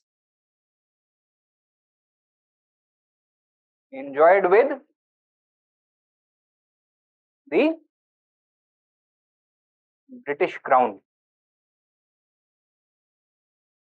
जितने भी transit agreements हैं, defence agreements हैं, subsidiary alliance हैं, वो सब अब government of India के साथ कंटिन्यू रहे. तो ये किसके फेवर में चीजें थी? प्रिंसली स्टेट्स के फेवर में, right. This was something that the Indian government was ready to give to the princely states. इसके रिटर्न में कुछ चाहिए होगा. What would that be? That the princely state should agree to sign the instrument of accession.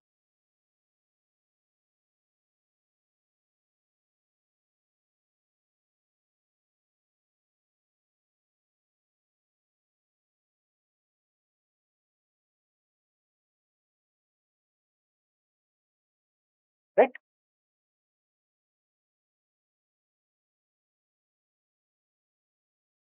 To which the princes would agree to surrender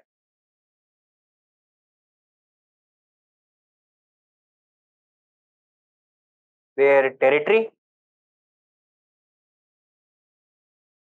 defense, communications, currency,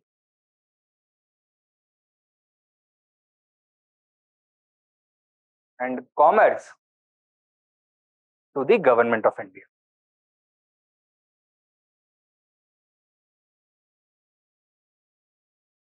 Defense, communication, currency, commerce, territory to the government of India. हाँ, communication का मतलब हुआ कि उस princely state के through जितने भी transport lines जा रही हैं, चाहे रेलवे नेटवर्क हो, चाहे कोई कनाल हो, चाहे रोड्स हो, या फिर कोई टेलीग्राफ लाइंस हो, टेलीफोन लाइंस हो, रेडियो वेव के कोई इंस्टॉलेशंस हो, राइट. तो they would be surrendered to the government of, that is what.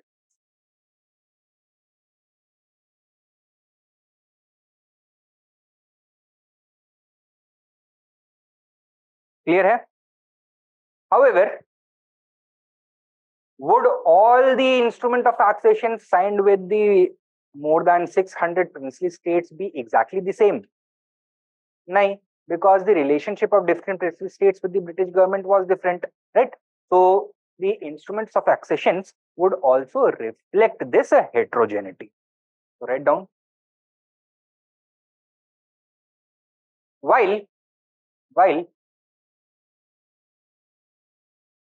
the instruments of accession were designed to bring princely states under the sovereignty of the Indian government,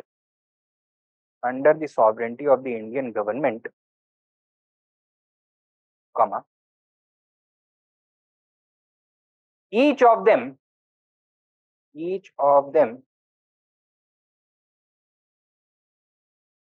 was unique.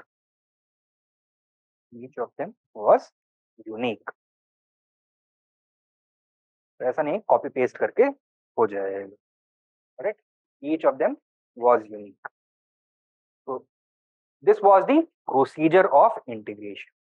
By 15th of August 1947, most princely states had signed it. कुछ holdouts थे, who out of which 3 signed before independence, 3 signed after independence. तो अब देखना है हमको ये problematic princely states. सबसे पहले Jodhpur, write down. The Maharaja of Jodhpur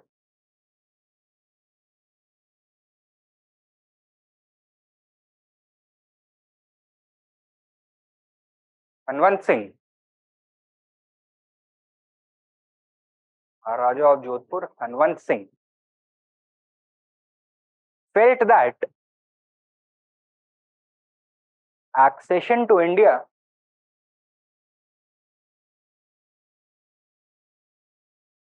would prohibit him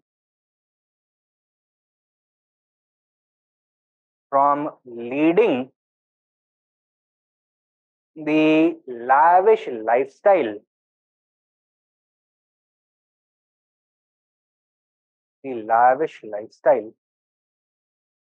that he was accustomed to. That he was accustomed to.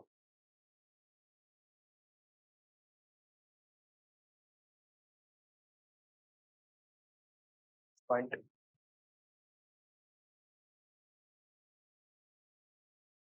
He appealed to the neighboring rulers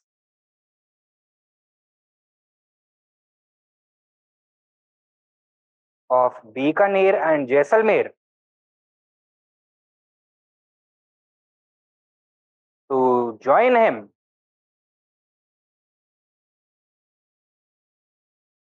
in declaring independence. In declaring independence and negotiating a separate standstill agreement. Separate standstill agreement with Jinnah.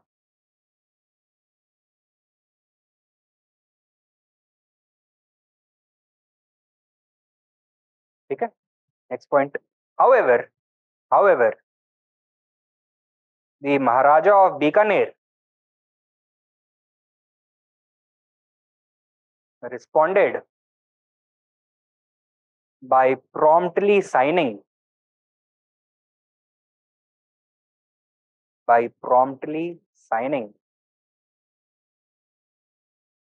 the instrument of accession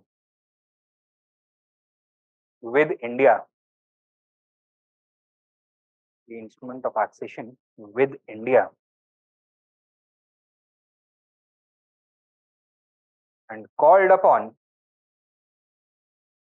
the other Rajput rulers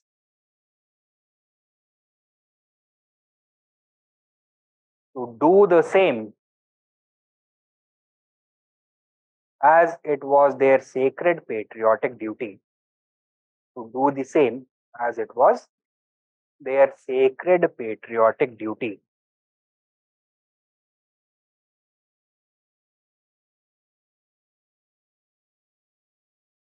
Next point. Next main point. Sorry. The Maharaja of Jodhpur now began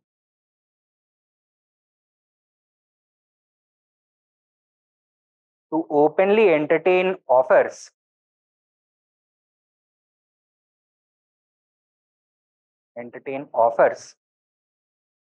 from Jinnah, who virtually gave him a blank check.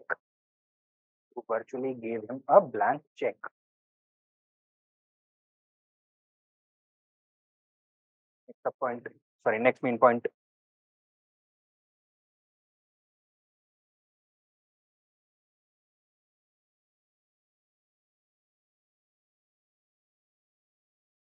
K.M. Panikkar,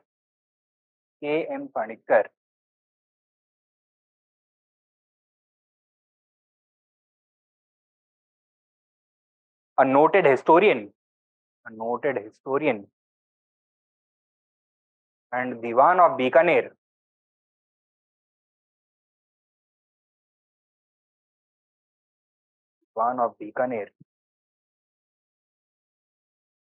approached the king of Jodhpur and reminded him of the painful history of Islamic invasions in Jodhpur.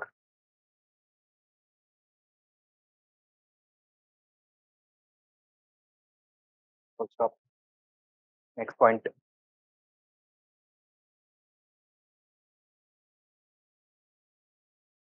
Sardar Patel. Sardar Patel also indicated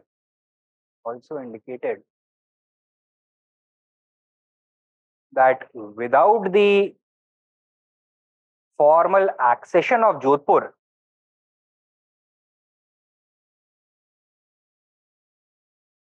into India,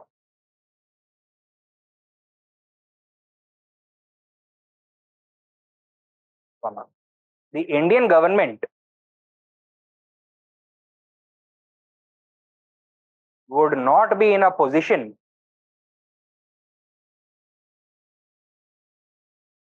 to defend Jodhpur from a Pakistani attack or a communal infiltration and uprising. From a Pakistani attack or a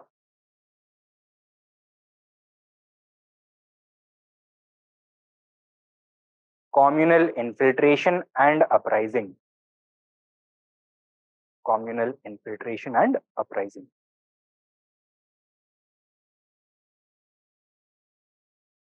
ठीक है? Next point. Finally, the Maharaja of Jodhpur signed the instrument of accession with India.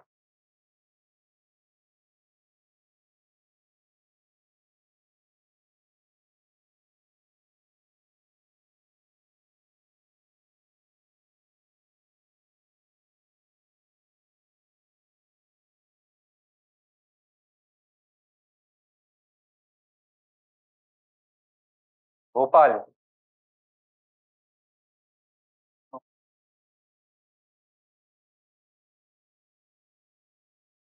Nawab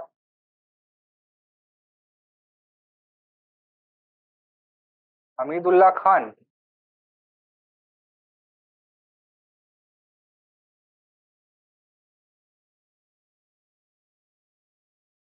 felt that his close personal friendship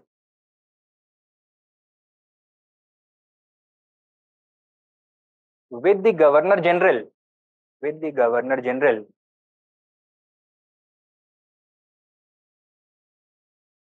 would help him remain independent.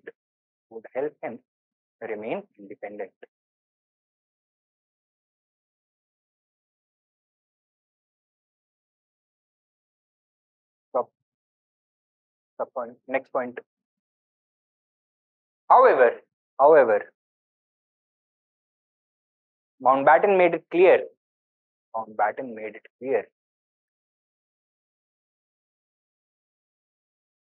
that independence was a mirage for the princely states.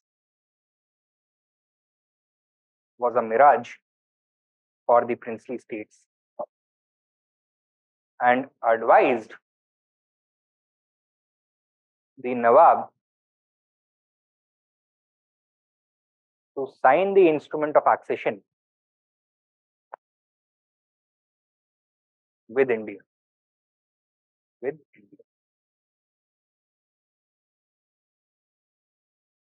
Okay? Next main point. Following this,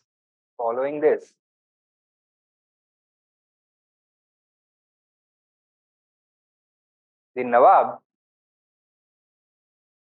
tried to use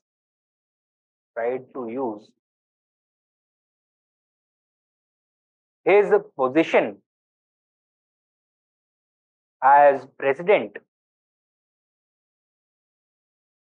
of the Chamber of Princes to form an independent confederation of princely states,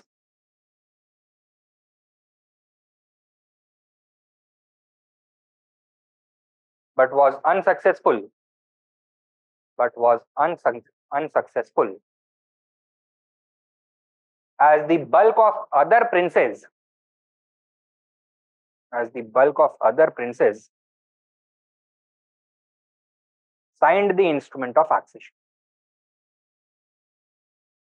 Signed the instrument of accession.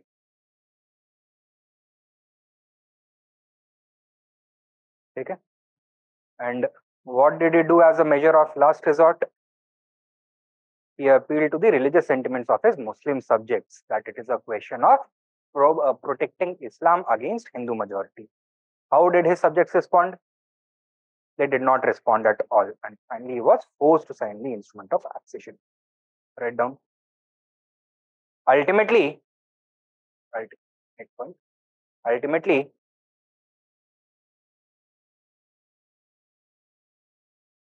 he invoked,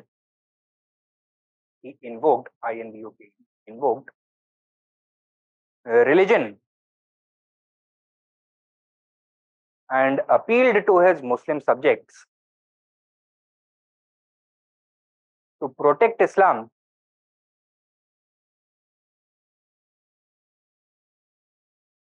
against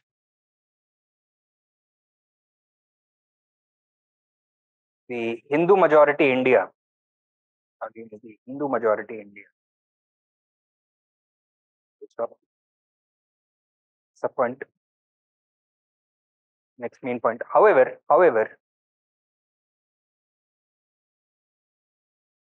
the subjects did not respond. Did not respond. And he ultimately acceded to India.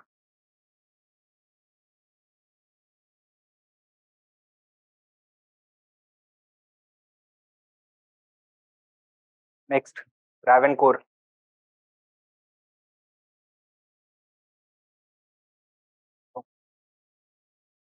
Its Maharaja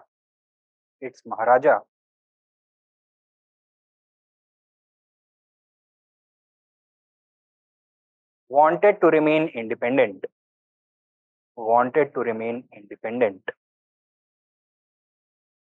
and expected British help.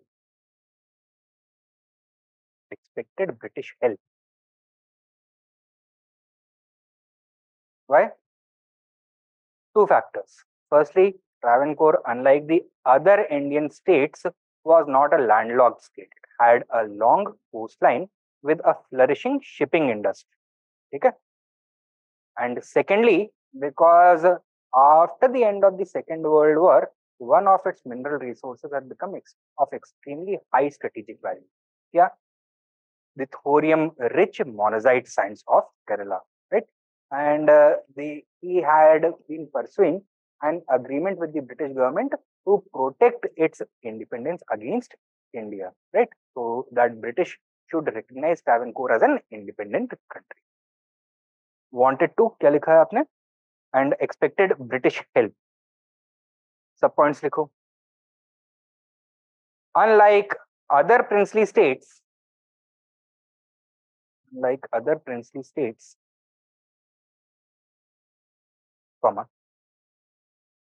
Travancore had a long coastline,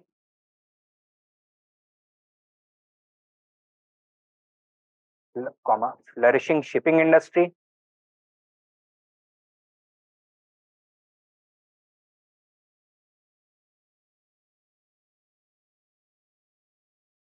high literacy,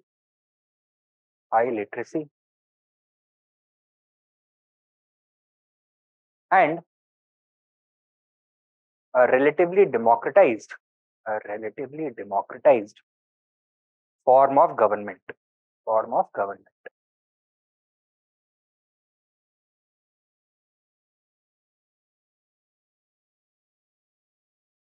ठीक है. Next point. It had rich deposits of thorium, which had become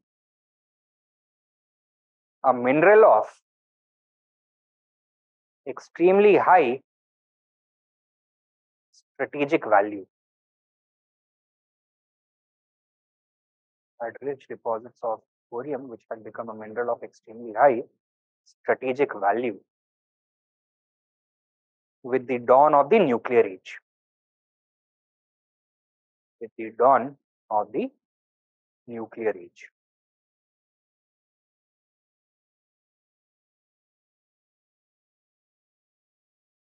ठीक है. Next point. Next main point. The Diwan of Travancore. The Diwan of Travancore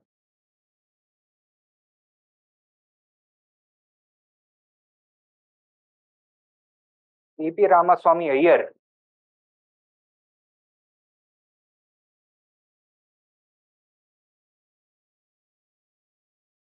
had been approached by Sardar Patel,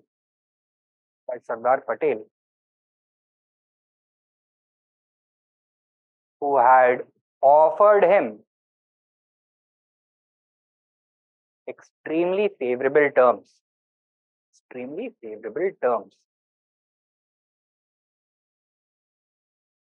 However,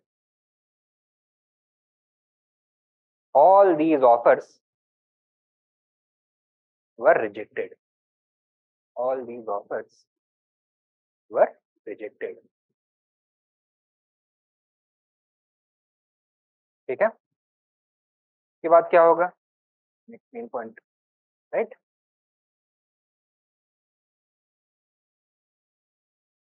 C.P. Ramaswamy Iyer was brutally beaten by an unknown man.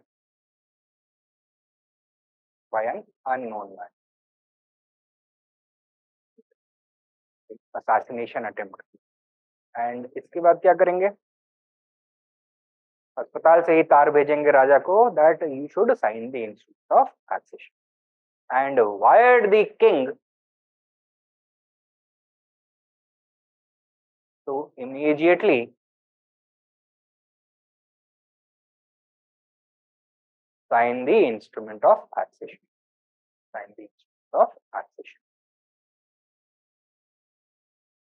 Immediately sign the instrument of accession. So this is how Travancore was executed.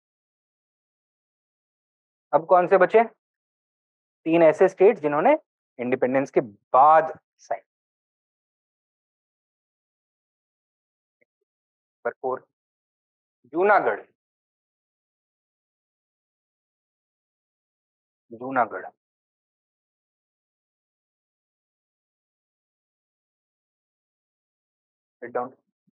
It was a small princely state.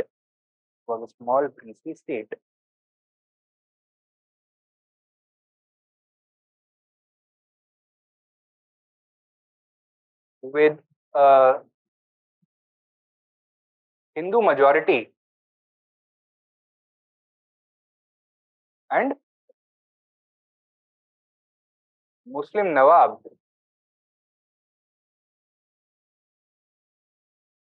in the Saurashtra region.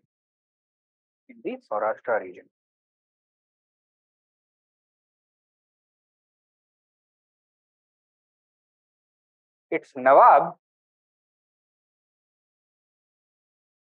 wanted to remain independent.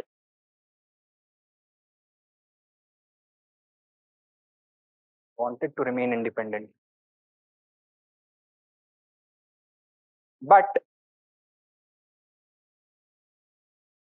felt that he would be unable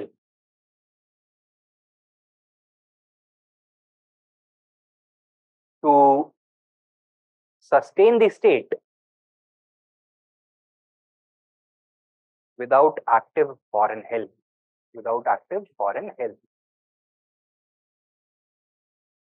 Without active foreign help. उसके पास कौन से foreign help था? पाकिस्तान. पाकिस्तान जिन्ना ने क्या बोला?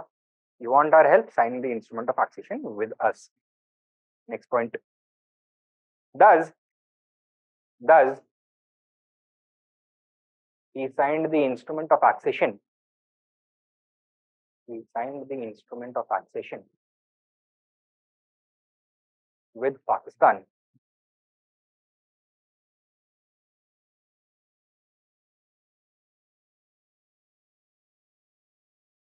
With his family, went to Karachi by sea. To Karachi by sea. ठीक है. और किसको छोड़ गया पीछे? अपने दीवान को. Who was the dewan? Shahnawaz Khan. Next point लिखो. His Diwan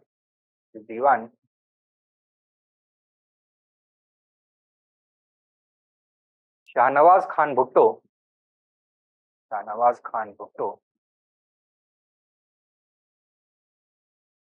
relayed to the government of India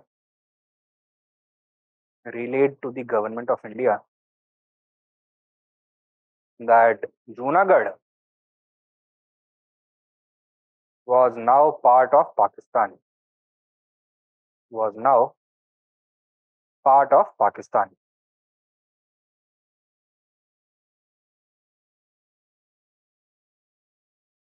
ठीक है. गवर्नमेंट ऑफ इंडिया ने रिस्पॉन्ड कैसे किया? देखो, जूनागढ़ था, यहाँ पे एक तो नवाब था, लेकिन he was not the only ruler over. इसके नीचे भी कुछ subservient rulers.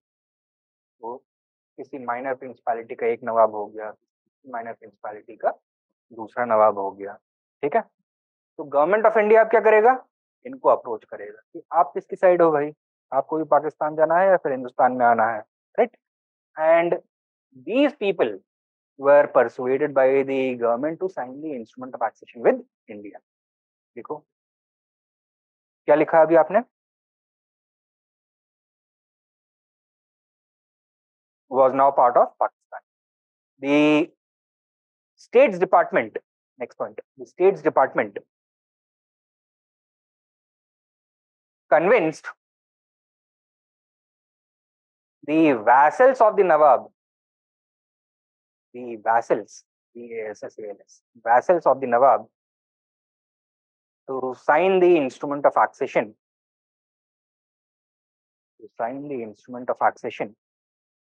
with India.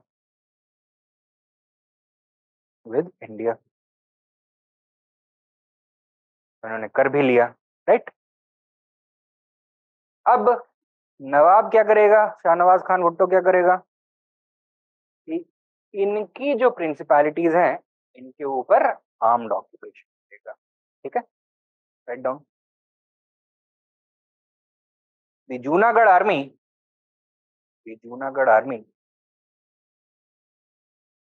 occupied these Indian enclaves. Instrument of accession sign करते ही उनका टेरिटरी अब हिंदुस्तान का टेरिटरी हो गया. Occupied these Indian enclaves. And अब क्या बोला पटेल ने भुट्टो से? That now the forces of Pakistan have occupied legally owned Indian territory and India is now free to respond. ठीक है. Sardar Patel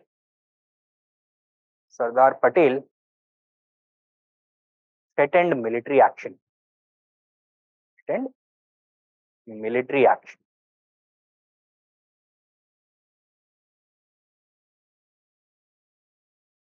next point, at the same time एक और चीज हुई,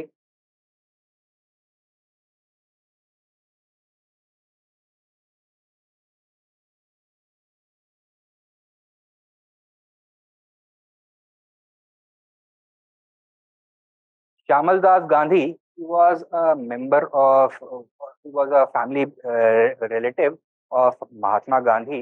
He was also a very famous journalist and he was a resident of Junagadh.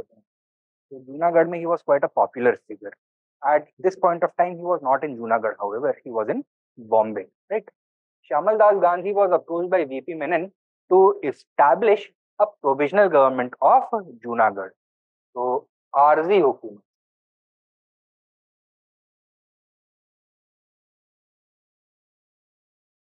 और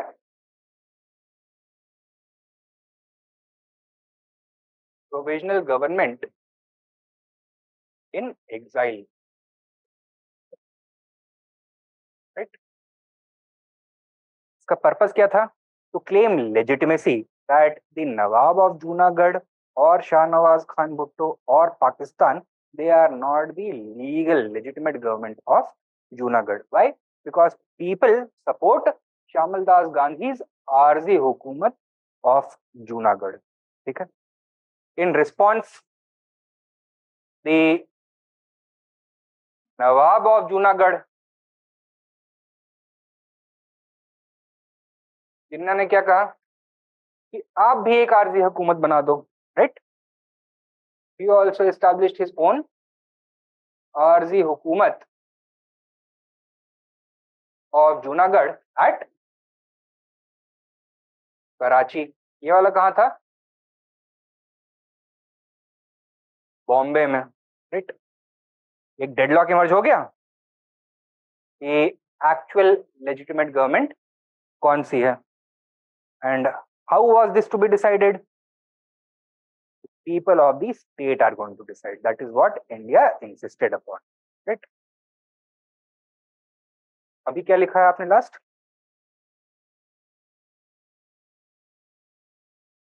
Certain military action. Next point, at the same time, VP Menon encouraged Shyamal Das Gandhi, a popular figure in local politics, to form an Aarzi Hukumat, a popular figure in local politics, to form an Aarzi Hukumat at Bombay.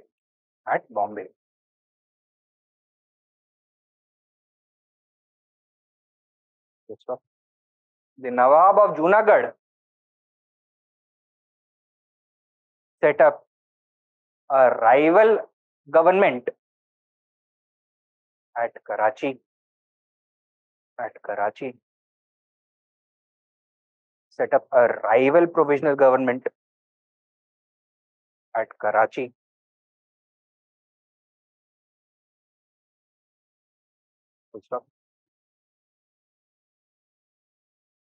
Next point. In the meanwhile,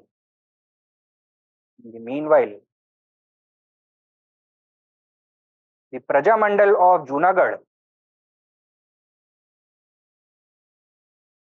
began a mass campaign calling for a plebiscite.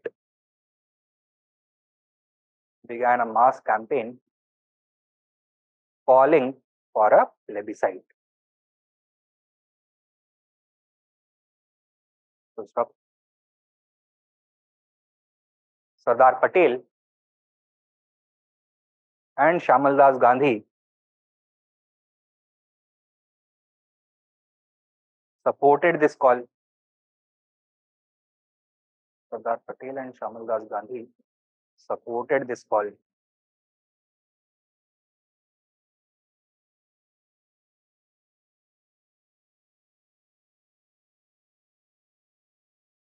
Next point.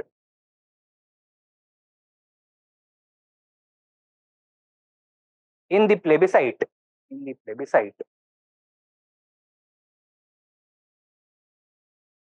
the people of Junagadh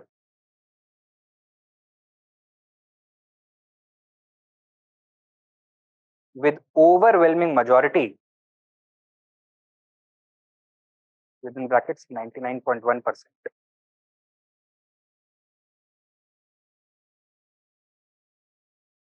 99.1%, decided to join India. Decided to join India. ठीक है? This is the story of how Junagadh was integrated. कौन से बेचते हैं?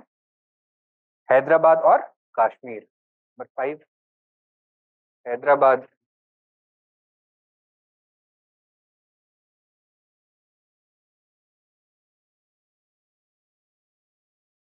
Its ruler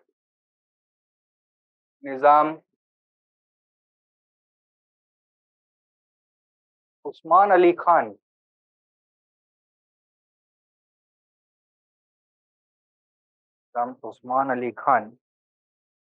wanted the landlocked state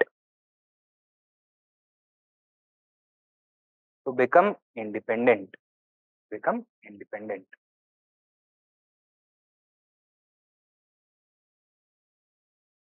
He even sent deputations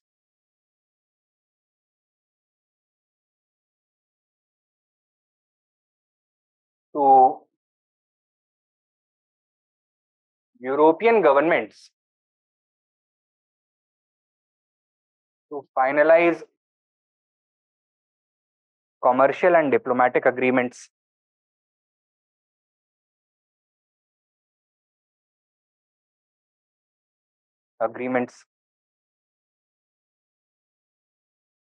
He approached Portugal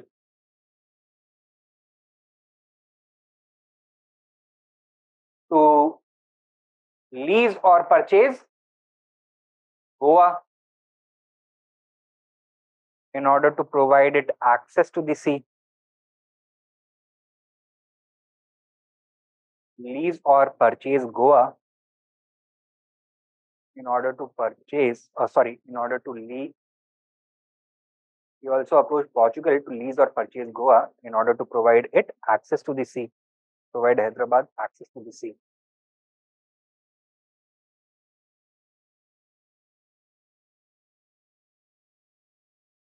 Simultaneously,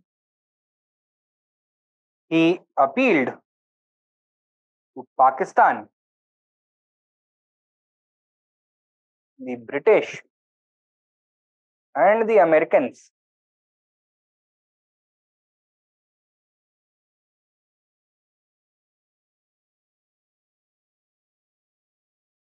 for military assistance.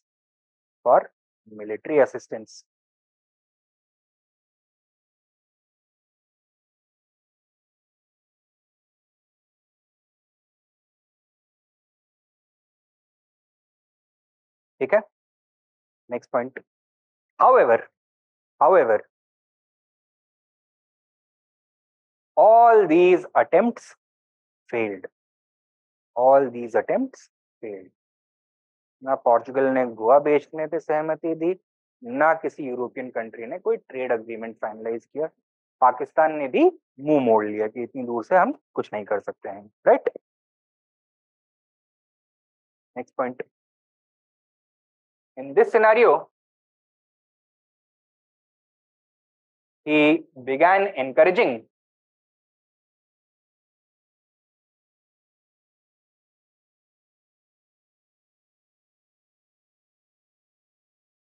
the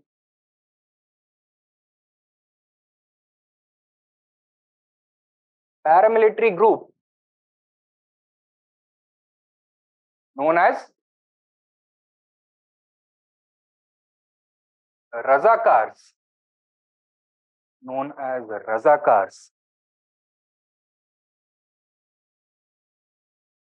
To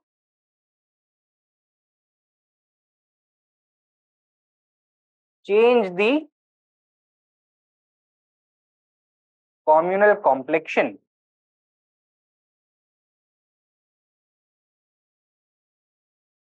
of the Hyderabad state. Change the communal complexion of the Hyderabad state. The city of Hyderabad tha, that had a Muslim majority, but the entire state of Hyderabad that had an overwhelming Hindu majority. Now, Hyderabad, जो तेलंगाना वाला region था, that had also witnessed a major peasant revolt against the generally Muslim talukdars. Peasants जो थे, they were Hindus, so feeling of communalism already strong था. And as a result एक situation ऐसा emerge हो गया कि सेंटर में जो हैदराबाद सिटी में जो पॉलिटिकल एलीट है along with the backing of the army और ये जो रजाकार्स हैं they formed an alliance with the local elite at the peripheral levels, that is the Muslim Talukdar. And किसके ऊपर जुल्म करने लगेंगे अब ये against the peasants and other Hindu minority, sorry Hindu people of that region, right? Write down. और ये change the communal complexion का मतलब क्या होगा कि गांव गांव में जाओ और जितने भी हिंदूज हैं या तो उनको मार दो और फोर्सिबली कन्वर्ट देम और bring in Muslims from other parts of India and settle them over there by displacing the Hindus.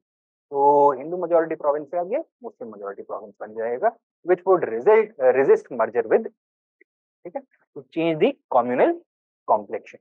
Next main point लिखो. As a result,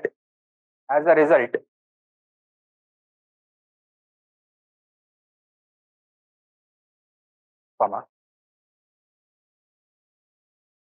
extremely quickly, comma, the law and order situation deteriorated.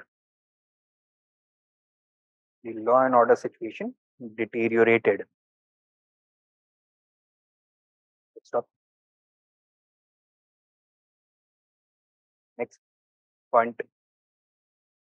The local Congress committee, Hyderabad State Congress Committee, the local Congress committee, as well as the Communist Party,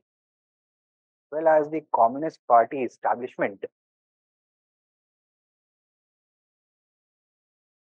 appealed to India to intervene.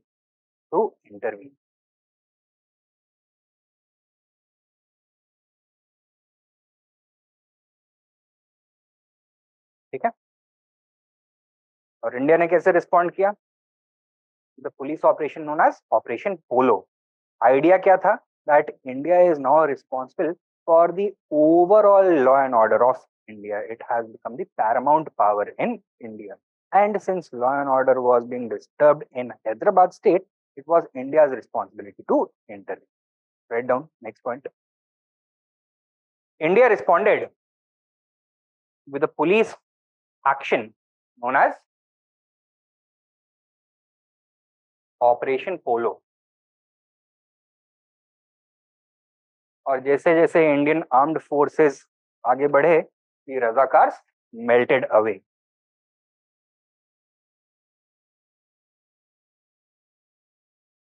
Police action known as Operation Polo. Full stop. The Indian forces quickly overwhelmed the Razakars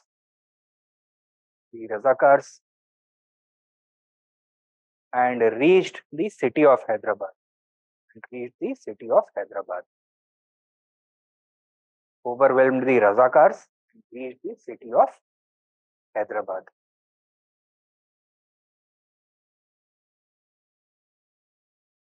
And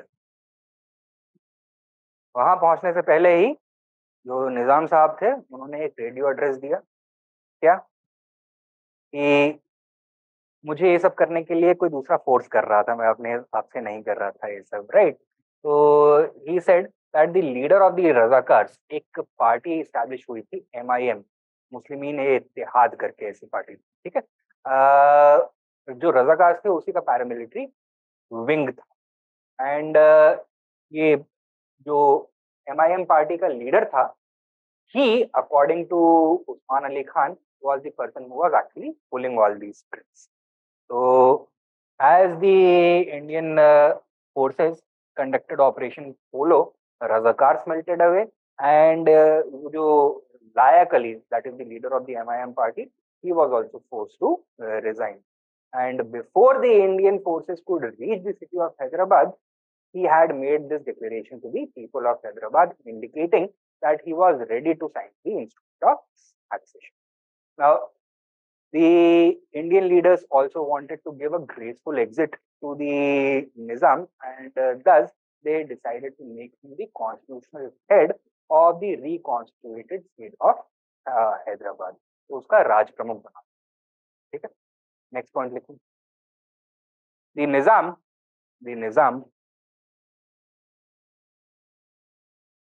was given a graceful exit by making him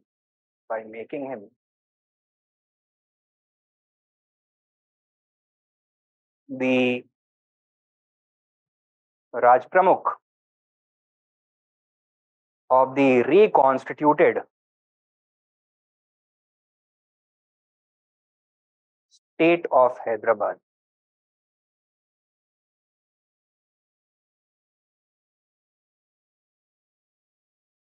State of Hyderabad. ठीक है. This is how Hyderabad was integrated. And final वाला कौन सा बचा है अब? Kashmir. Right?